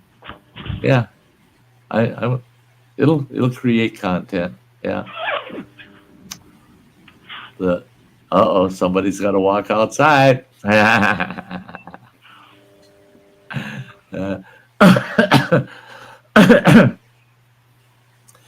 Oh, heck, I don't want to film myself getting ready to go outside after I'm on my chemo. Half hour later after putting every layer on. Yeah. Uncle Sty, can I ask you a question? Yes, of course. Like, I guess I don't know how to re-put it, but how what I'm guessing, how I'm kind of perceiving everything that's been going on recently is how do you communicate with people, like, to tell them about, like, things that you're going through? Like, what would be the way that you would find it easier to tell people, I guess? Okay. Oddly enough, the cancer center that I work through, that I'm going through, they've invited me again to talk at their support meetings. They have all these people that have cancer, that they go to these meetings and they're just trying to find out, what should I expect? You know, most of these people, they're like I was. They haven't a clue what to expect. And I told them, you don't want me there. And they said, oh, yes, we do. We need you there. I said, no, last time I did that for them, I was downright honest. I just spit it out. I said, go to the Mayo Clinic. They'll figure out everything that's wrong with you. They're awesome. They're the best. The Mayo Clinic's the best. But if they say we want to put you in the hospital, don't go into their hospital. Don't go there. They can cut shit out of you. They'll cut it out of you. But if you want someone to care for you, don't go to their hospital. Because they couldn't give a shit about you. All they give a shit about is, we're going to cut that out of them and we'll say that's a win. They don't care how you feel. They don't care what kind of condition you're in when you get discharged. They don't follow up and make sure that you're okay. No, Don't use the hospital system. Use their clinic system. I'm 150% on that. Use their clinic system. Don't go to their hospital. I'm sorry. They wouldn't like hearing that. But that's my honest take on it. Yeah. I was there for a solid week. And they discharged me a week before I should have been. I should have been in there for at least 2 weeks. And it was the worst experience I've ever experienced or ever thought anybody could possibly experience. I felt for all the people that are going there, not just me. I felt terrible for all the people that were there going through what I just went through. And so I was flat out honest. And some of the people, I mean, that we had, 28 people there? 80% of them were actually have cancer. And they just went dead quiet when I was done talking. And I kind of just, thanks folks for having me, blah, blah, blah. And I bowed out. I got the hell out of there. I thought, oh my God, I got these people all upset. Well, they came back and told the cancer clinic, we want to hear from that guy again because he tells us just the way it is. He don't give a shit if it hurts our feelings or not. He just says, you need to know this is how it really is. Yeah. And I said, but you don't want me there now because I'm going to tell him, don't let people, don't let the world load you up with a lot of false hope. And that's what happened to me is I was so built up on false hope that literally a week ago today, I was looking forward to the next 15 to 20 years. I was thrilled. They cut that cancer out of me. It's gone. I'm starting to feel like myself again. I feel healthy. I'm gaining weight. Everything's neat, fancy, good. The next morning, I was told, you're going to die within 2 years.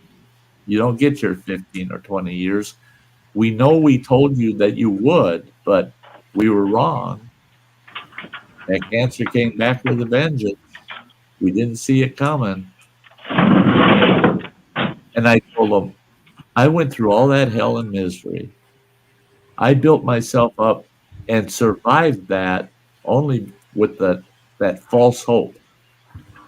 To be told that's what it was false hope. Accept the fact it might be inevitable. It doesn't mean it is, but it might be.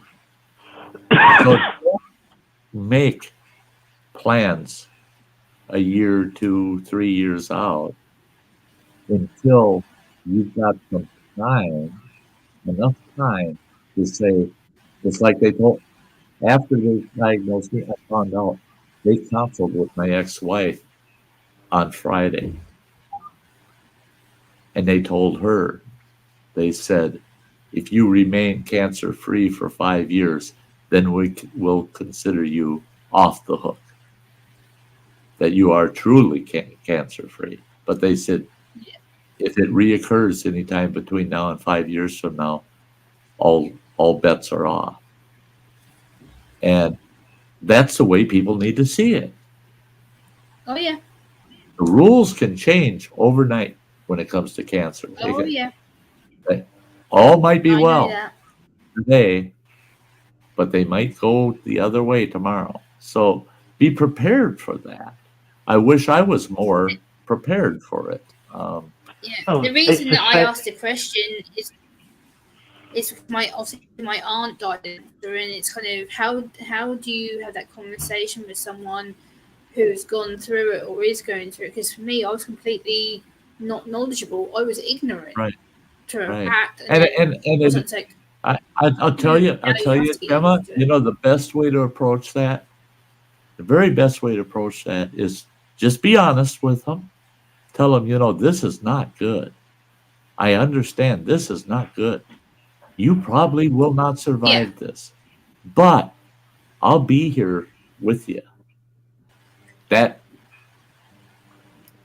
makes a lot of that acceptance, where you have to accept the facts, a lot easier to swallow when someone says, but I'll be there with you. We're not going to let you go through that alone. We'll be there with you. Oh, no, never. And that's what really, and that's what I told those folks when I had to speak to them.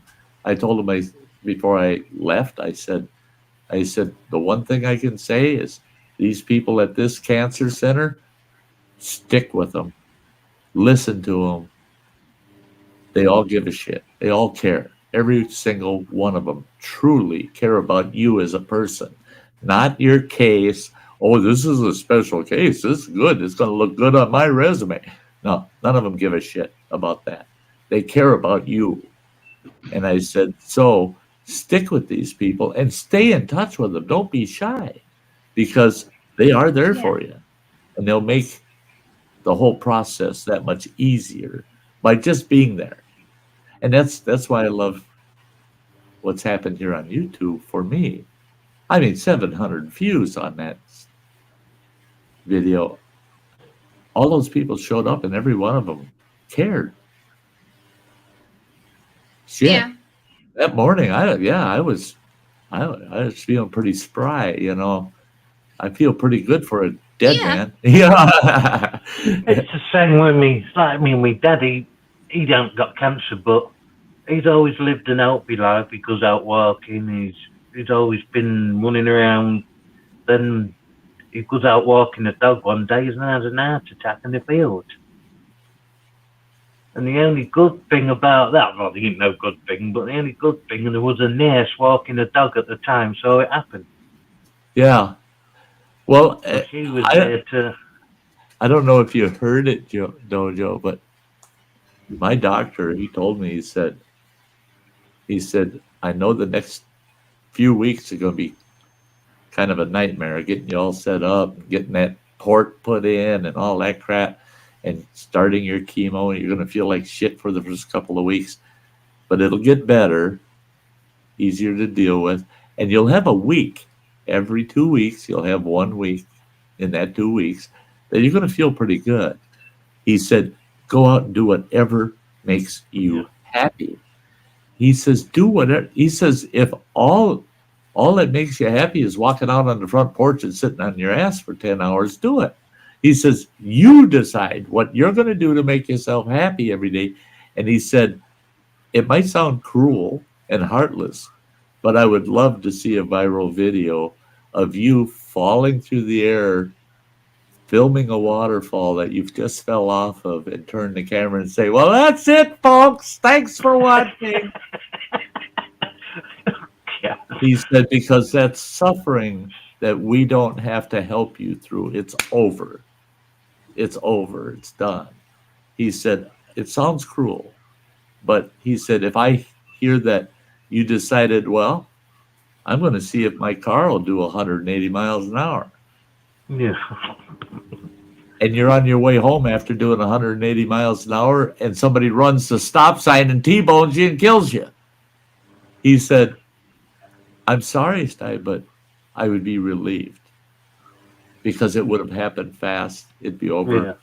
And you were happy heading home. I did 180 miles an hour, man. He said, that's all I can say is, you're not going through that pain then, are you? Right. He said, so if something happens to you that takes you out very quickly, and it was while you were enjoying yourself, he said, I'm sorry, but I won't shed a tear for how you went. I'll shed a tear because you're gone. You're missing now. But he said, how you went, I won't shed a tear over. Because he says, I know what you got. He says he knows what I got to look forward to. So what we need to do then is get you a jet engine for your kayak. There goes Sty skipping across the lake again. That's his third run today. Yeah.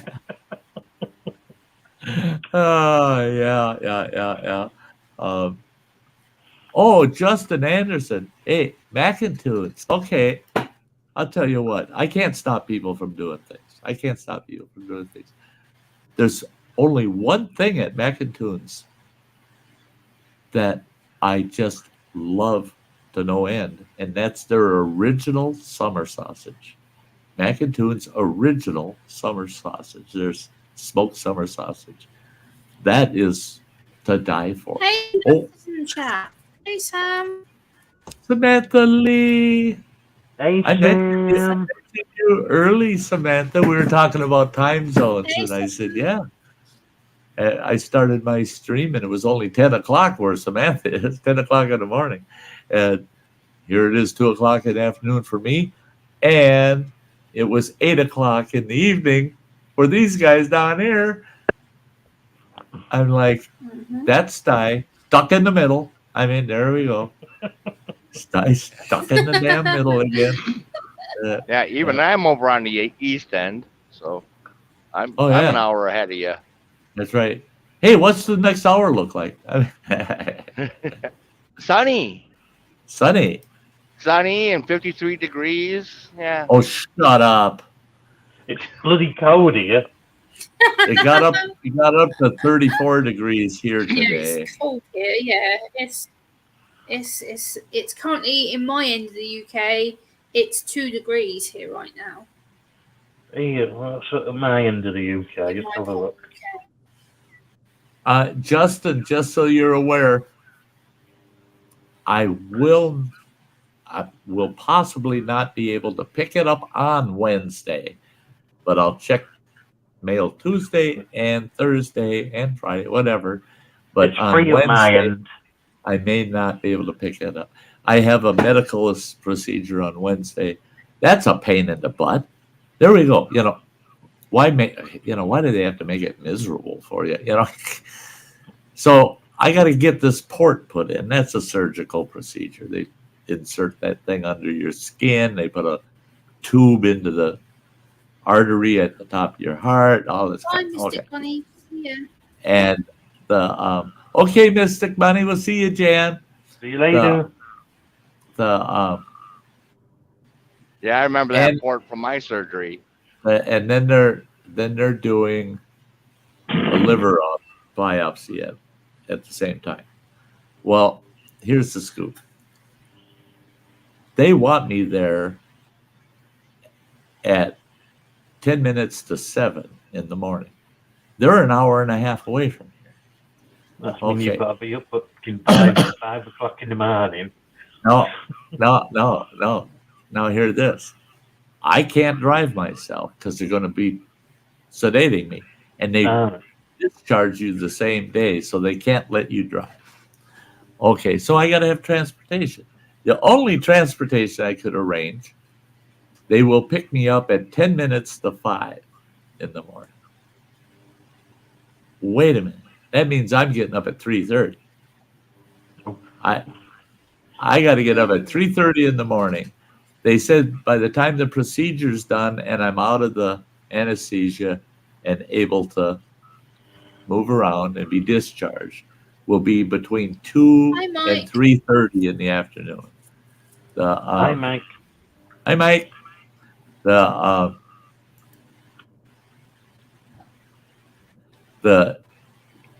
Justin, yeah, it doesn't matter. It really doesn't matter. It ain't gonna hurt it if it comes in on Wednesday and I pick it up Thursday morning. So it doesn't matter. No. Whatever is convenient for you, buddy. Whatever is convenient for you. But that transportation up there and back, I mean, so I don't get home. I won't be getting home. If I get out of there at 3 o'clock, I won't be home till 4:30, 5 o'clock, depending on the driver. If they drive like me, it'll be quarter after 4. But yeah, good old Highway 2. I know where all the troopers set up their speed traps. So yeah, I get home in a hurry. But so I got to get this transportation up there and back. It's the only outfit that we could find that would take me up there and bring me back. $420. Jesus Christ. $420 for a ride, an hour and a half away, and a ride back. Wow. Now get this. They said, because you're such an early appointment, it'll just be you going up there. But on the way home, you'll have 2 other passengers with you. They said typically we have 2 to 5 passengers in the vehicle that we're moving. I said, whoa, wait a minute. 5 people? That's over $2,000 a trip? Yeah. I want that job. I'll even provide the damn vehicle. $2,000 a day, 5 days a week, $10,000 a week for one vehicle? I need to buy a short bus. No shit. Running water. You need a short bus. I'm going to go into the medical transportation field. And this transport doesn't transport anybody in wheelchairs. You have to be mobile on your own without a wheelchair. So they got it even easy. All they got to do is hold the damn door open for you. For $10,000 a week? Oh, that So I told him, I said, okay, I'm going to whip $420 out of my ass. Yeah, no big deal. I got 420 to piss away. I just don't have it. So I told the gal that was coordinating everything for me, I told her, I said, do me a favor. She said, what's that? And I said, call the hospital and tell them the appointment's canceled. She goes, no, the doctor will freak out. He's got to have that poured in you for the following Monday. I said, well, he's shit out of luck too then, because I ain't paying them $420 to get there. I ain't got it. That's why I was in there Friday morning filling out that form. She says, I need this form filled out. And it was dumb. It was really just what I have, why I'm going there, blah, blah, blah. Nothing about money or nothing. And she says, I'm going before the board of directors of the cancer center. And she says, in your case, she says, I guarantee you're going up Wednesday. Sure enough, Friday afternoon, she called me and she said, I managed to get a hold of all the board members, all 9 of them, and every one of them unanimous. It's covered. They're sending us the bill, not you. They said, you're covered. I said, 100%? I said, you guys don't have to cover 100% of it. I just can't. I can't swing the 400, but 150, 200 maybe. She goes, no, not a cent. So that took a big weight off my shoulders. It's just like, well, okay, shit. All I got to do is be standing at the door at 10 to 5 Wednesday morning and go on that adventure, There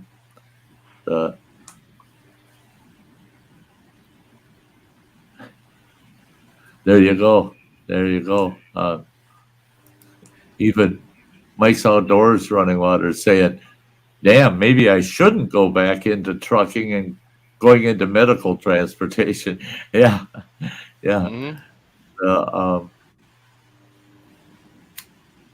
I know they recently did a assessment for me to have medical transportation when I was going to have my hand surgery. And they're like, look, Gemma, this is what it is. And they're like, we think you should have transportation. I was like, well, I'm not being funny. I'm young. I don't want to take someone else's space who's elderly, vulnerable, who needs that help to get to their hospital operation and whatnot. I've got a sister who can take me. And they're like, well, it doesn't work like that, Jim. I'm like, well, it does, because there's more elderly patients around my area than young people like myself. I said, there's an elderly person who needs that more than me. I don't need it. So I got my sister to take me. And they're like, well, at least let us drive you back home. No, I don't need it. I'd rather. You're just like me, girl.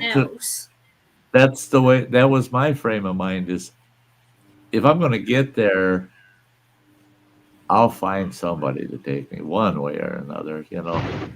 I'll figure something out. And I thought the same way. I thought, well, that just means somebody else can take that slot and ride up there. And then when I found out how much it costs, I thought, shit, if there's somebody that's underinsured like I am, Medicare, that I might have done them a favor by taking the slot, because they probably can't afford the $400 for one ride either. And so it's nuts. Our Social Security Medicare system is so screwed up. That was another thing. Is my ex-wife, when she was diagnosed, she was diagnosed with terminal cancer. She's going to pass away. Well, now she's not, but at that time they were certain she was going to. Well, she hadn't retired yet. She was close to retirement, but hadn't retired yet. So she applied. She had someone helped her. They applied, and she got the Social Security disability, the end of life disability. Well, that's a pretty good chunk of change she gets every month, more than I get through my retirement. Same organizations, all through the Social Security Administration. So Friday, me and the gal that's coordinating things for me, both of us were calling all over. I called the Social Security Administration. She was talking to some specialists that deal with Social Security cases. And it comes back, I can't get end of life Social Security because I'm already retired.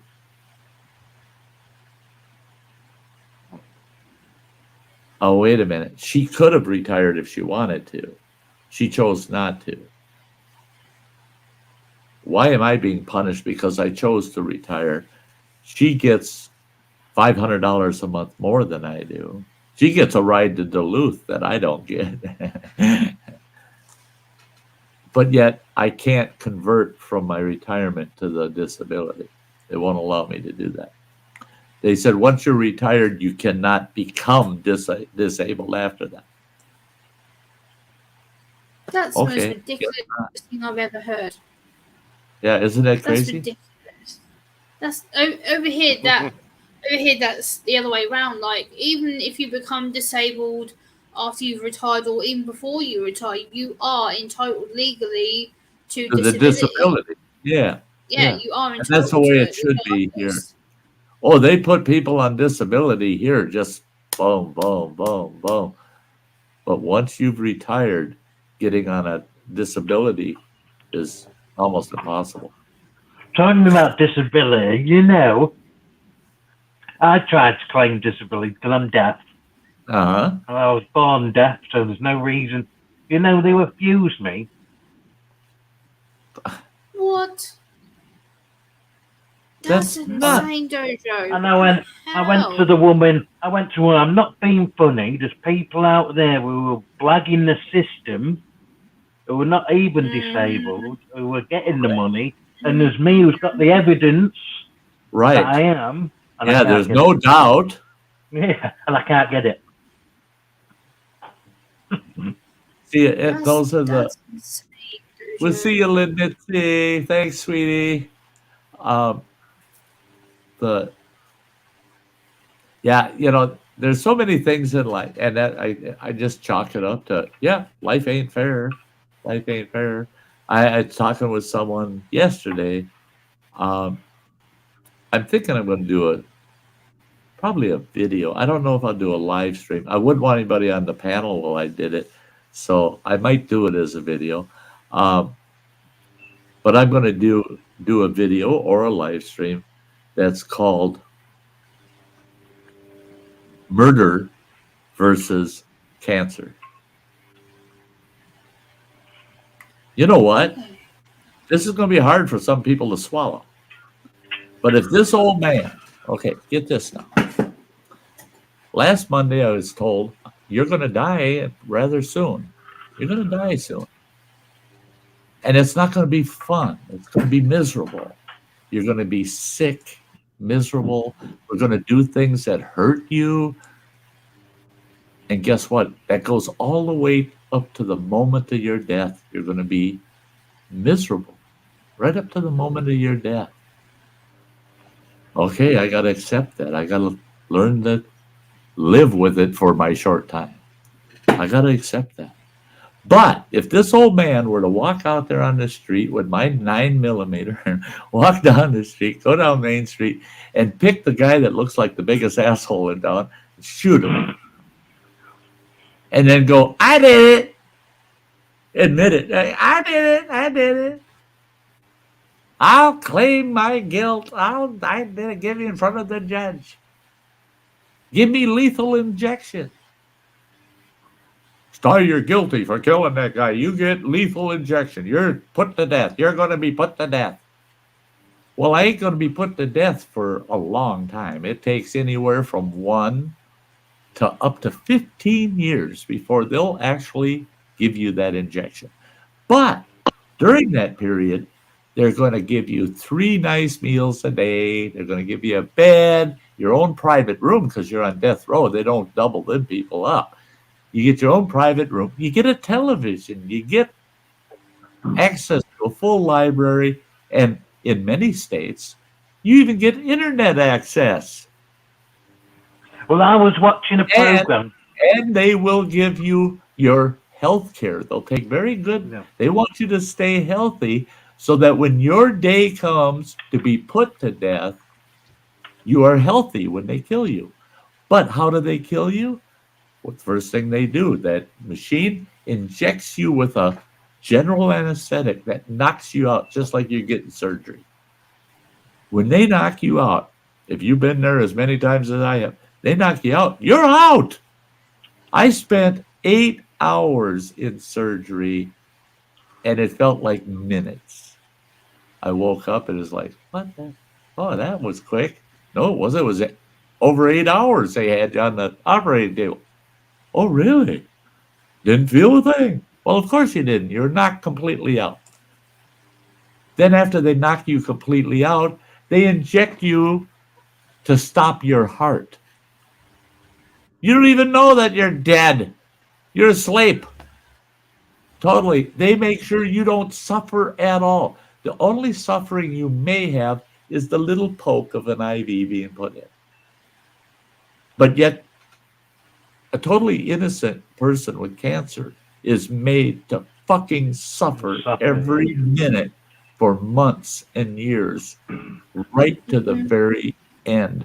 And they won't let you say, I'm done, I can't take it, give me the lethal injection. They won't let you take that option because you're not a murderer. You don't get that privilege. You have to suffer until you're dead. What the fuck is wrong with that picture, people? They ought to bring. I've always said they ought to bring the law out. If you're suffering like yourself, he's going to suffer. You should have the right man to say, well, I want to go now. Right. And they should let you go softly. Yeah. And the thing is I had someone yesterday tell me, Sty, that's bullshit. That's just suicide. I said, okay, now wait a minute. That is not suicide because how can you kill a dead person? If I am dying, there's no doubt about it. He is dying. How can he kill himself? He's dying. He's just dying. Dead is dead. So, no, it's not suicide. It's just, I just want to go. It's your wishes. I just want to go out it's how you want to do it, yeah. I want to go out softly and not in misery. Hey, Gaffer. Hey, Candy. Hey, before you get right into that deep pain, you should be able to say, right, I'm off. I want gun. Hey, old country homesteading. Yeah, Gaffer, I wouldn't shoot you. I might kick you in the ass, but I wouldn't shoot you. Candy, it's great to see you.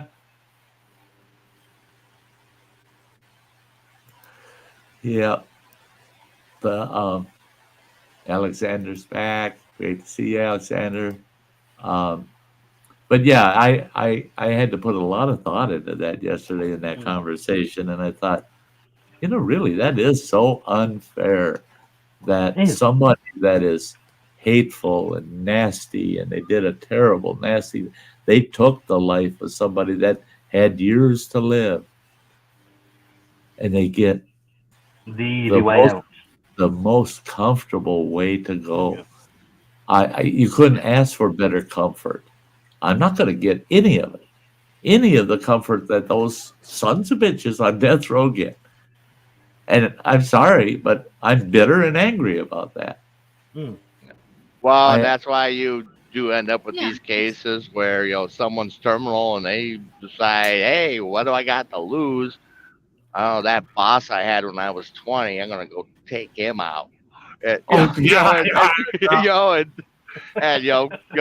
want to encourage any of that shit. Don't they give you a diagnosis that you're going to die doesn't mean you should go out and carry out some vengeance. You know, don't do it, folks. Don't do that. No. Don't take somebody else's life because you're losing yours. Especially if they didn't cause it.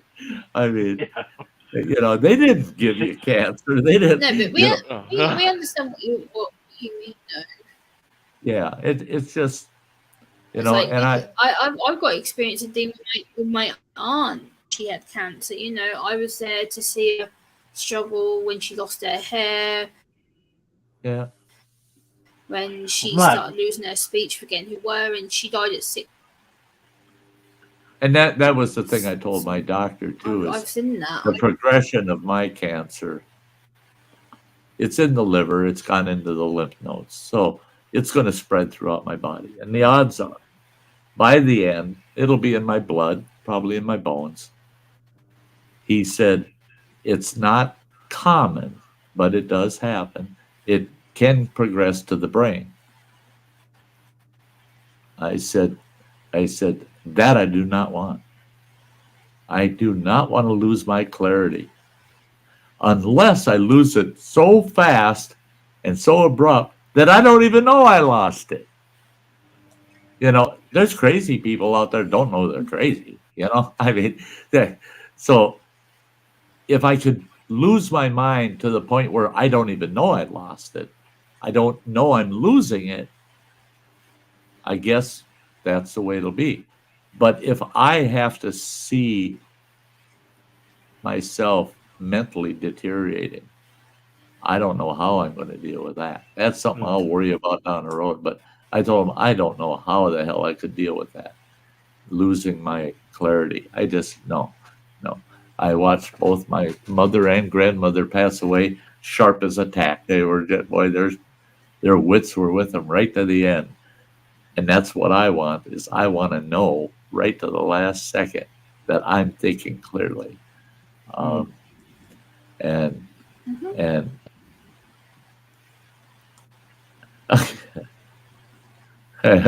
bold old fart. That's cool. That's funny. I'm sorry. But it's funny. Progress to the brain? I'm fine then. I ain't got one of those. Oh, Gaffer. Can't lose something you ain't got, right? Yeah. I love it. That's good, Gaffer. That's a good one. You there you go. Your one-liner of the day. I don't think you can beat that one. Not for me, at least. That's pretty good. Nope, I don't.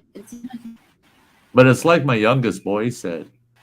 He said, Pop, we're going one way or the other. He says, I don't know how it's all going to come together, but one way or the other, your last days, if it has to be, you'll be propped up in your hospital bed. As long as your fingers move, you'll have PlayStation right to the end.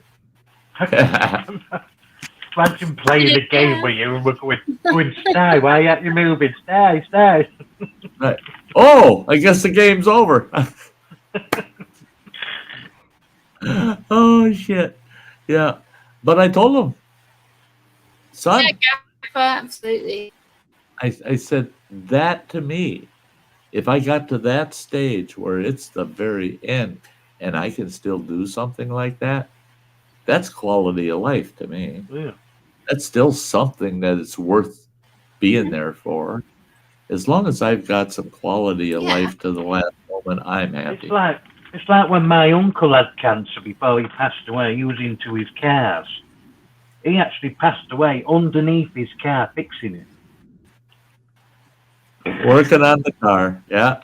And my mum said that's what he wanted to be. He said he loved his cars. He said he had cancer. He said he still fixed his cars and he died where he wanted to, underneath his car fixing it. Right. See, that's what my doctor's talking about too, is, you know, hopefully you can go where you don't have to go through the very end stage, the last couple of days or so of that misery. He said, hopefully you can go softly instead, and preferably quickly, and being happy at the moment, you know. I know that's not true for everybody, you know, but I've seen plenty of people pass. They were ready, man. It was just like, all right, enough company. I said goodbye to y'all. Goodbye. They're done. My other uncle, when he knew, he just rang round everybody. He rang the whole family, spoke to them all, said bye-bye to them. And he ended his last call with his twin sister, and that was it. Oh, wow. See, and I think about that. I hope I can I can read myself well enough to know, all right, I'm at that stage. I'm going to end up bedridden here very shortly. And then take that last road trip, go see some key people in my life, and then come home and let it end, you know? And my wife's ex-wife's grandfather did that. He, they had him it was basically hospice, that he was going to go any day kind of thing. He escaped. I mean, he didn't even have permission to go. And they didn't realize he had a spare set of keys for his car. He got in his damn car and he come out, and believe it or not, Running Water was a baby at the time. He drove from downtown Minneapolis all the way out to where we lived in the suburbs just to see Running Water. And he saw his granddaughter and me, but we weren't at home. My ex-wife was at work. And he said, I want to see the little one. And my ex-wife is saying, well, I get off work at 5 o'clock. We'll be home by 5:30, 6 o'clock. If we can get together. He goes, no, I need to see him sooner than that. And we both said, well, if you want, run over to the house. My mother was babysitting Running Water at the time. I said, run over to the house. My mother's glad to have the company, and you can stop in and see the baby all you want. So he did. When we got home, my mother said, yeah, your grandfather was here and visited and held Running Water for the longest time. And then he said, well, I got to go. I'm on a schedule. Got in his car and left. Well, he drove out to his hometown and got a motel room. And he went around town and he looked everywhere and confronted every old timer in that town that he saw and said, what family are you from? And find out. And he goes, I'm so-and-so. I knew your parents, or he met the people of his hometown, went back to his motel room and passed away in the middle of the night. So he saw everybody, did everything he wanted to do, literally in the last minute. I mean, I told the ex-wife, I said, I think that's awesome. I think the old man did exactly what he should have done. It made him happier than shit, And it was odd how they found him, because my mother-in-law, she's on the phone, Elmer's missing, blah, blah, blah, with the cops. And she said, I think he headed back out to Morris, Minnesota, where he grew up. So they got a hold of the cops out there, and they kind of put the search out for him. And they found his car at that motel, and they went to his room. He didn't answer. They went in, and he had passed away. And he drove. I mean, that old fool. You didn't want him walking from the kitchen to the bathroom. It'd probably kill him. But they always say you seem to get that spurt of energy, the last moments of your life. You get that honeymoon kind of period. And I got a prelude to that with what I went through all last summer. I had a prelude to that right up until Monday. I was feeling great, man. I no shit. Monday morning on my way to the doctor's office, I was damn near skipping. I just, I felt like $1,000,000 frickin' bucks. I was so looking forward to doing things this year and in 2024, starting to make plans. What can I do? I wanted to make a trip up to Alaska to see Samantha. And then in a matter of minutes, the honeymoon was over, and I hope I get another honeymoon at the tail end of this shit, It'd be nice to have that last spurt, That spurt just to do that thing. Yeah. I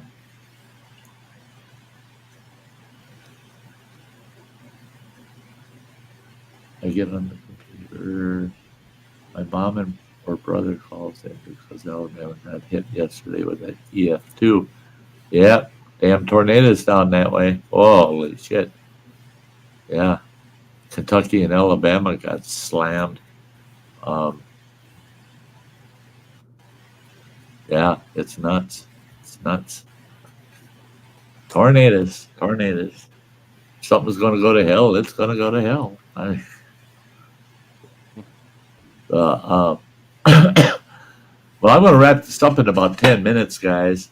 Like I said, this ain't no 9.5-hour day today. I'm looking forward to a nice early dinner and crashing early tonight. Pop myself a pill and get a good night's sleep. Yeah. I'm going to ask you a question in private, Sty. I need some advice Sleep. about some private.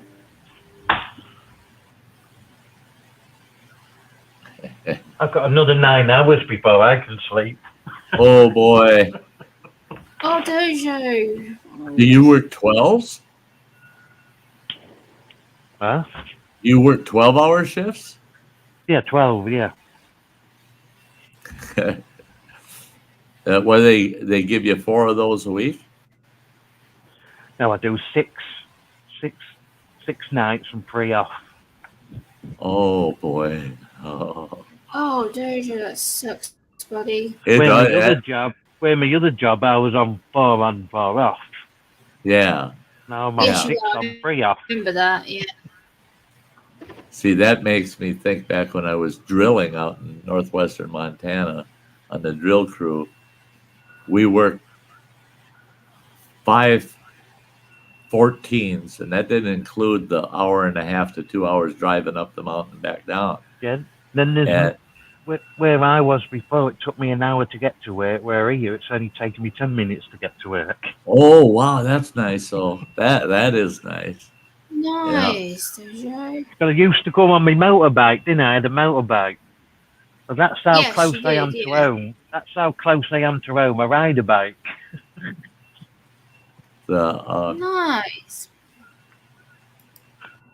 Hey, Bradley. That's what they cost here too. $5 a dozen. $5 a dozen. Yeah. In the shops here, I think it's depends what eggs you're getting. There's that many Right. different types of eggs. Yeah. Go anywhere from $120 to $150 for half a dozen. For a half a dozen. Yes, it is, yeah. Yeah, so you're looking at 3 for a dozen. Yeah. Depends on what eggs you're getting, and you've got your caged eggs, your free ranged egg, our free ranged eggs, and Right.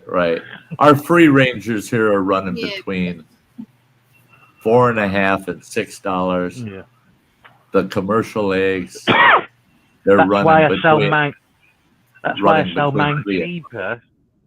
Because I thought if I sell them cheaper for free range eggs, I'm going to get more custom, and I do. All the lads here, they're always asking me for eggs. Yeah. Oh yeah. At your prices, I bet they're lining up. Oh, they do. They said to me when I first put, "That's cheap, Dave." I went, "Yeah, because mine are free range eggs. They're fresh that day." Yeah. I said, "You're not going to get any fresher than you are from the shop." That's it.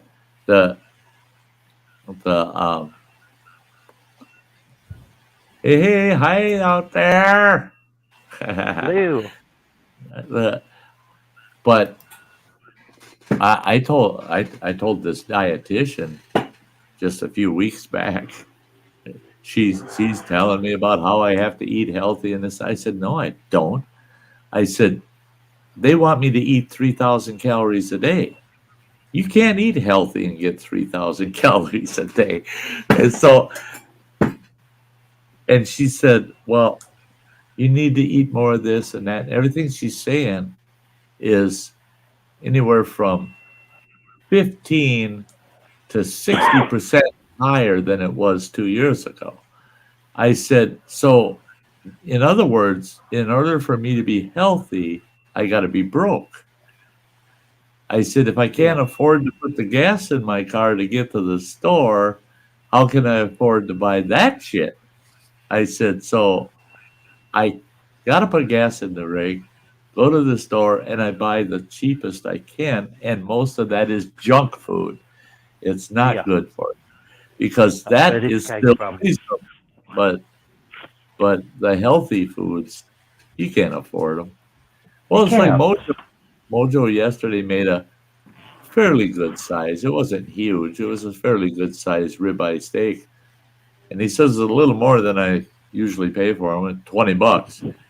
My God, I can remember when I could buy ribeye for the family, or 6 of us, for $20. And it's outrageous. I was looking at Walmart. This is a junk food belly.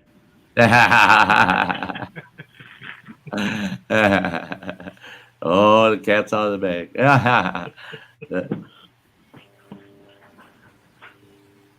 Joe's saying that he's up to 3 times a day for kidney treatment because his hemoglobin counts dropped and his proteins can't walk much at the moment. Have a walker. Had COVID in December, didn't help. That's another thing that I worry about is the treatment they're putting me on totally wipes out my immune system. Yeah. They're going to give me an immune booster every 2 weeks, but they said it's only good for a couple days. And they said you have to stay out of the general public. You just can't do it. You can't be with them. They said the common cold would put me in the hospital. If I caught the flu, it's a death sentence. Yeah. They said if I got pneumonia, they said that's a no-brainer. You're gone within days.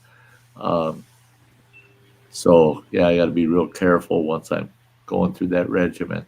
I meet up with friends, and that'll have to pre-screen them.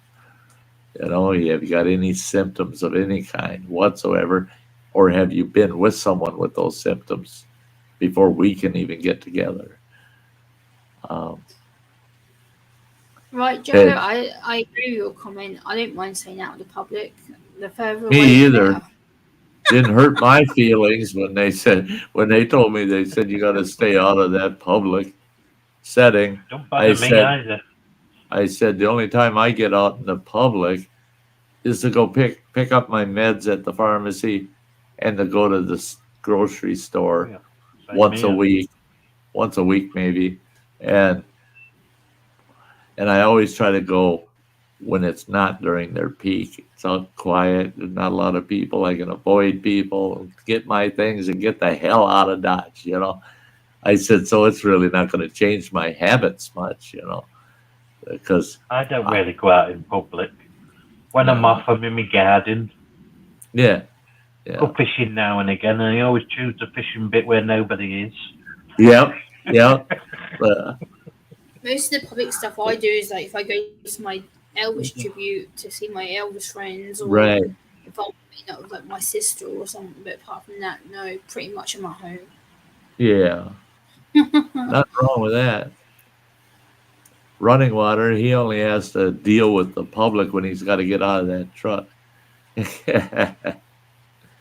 Well, I have to deal with the drivers. I'm in Atlanta right now. Just getting into Atlanta, yeah. And apparently, turn signals don't exist down here at all. Oh, no one's got indicators down there. Atlanta is it's a clusterfuck, for the lack of anything better to say. I went to Georgia Tech down there, and Atlanta was hell. It was hell. And we had to run around and go to these old Civil War era plantation homes, and we were doing lead-based paint testing, and I hated that town. I hated driving around in that town. It was insane. Here we are. You're up your mark now. 2 hours and 30 minutes. I like where I'm at. I never have to worry about traffic. The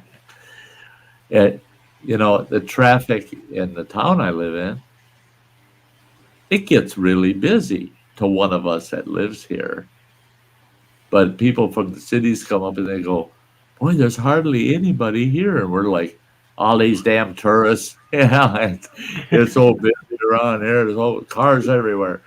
We're used to, you pull up to a stop sign, you almost don't have to look each way. Just go, because there's not a lot of traffic. I mean, it's just, and to think that for years I lived in Minneapolis, God, I'd only have to drive 40 miles, but it would take almost 2 hours to drive. It's during the rush hours.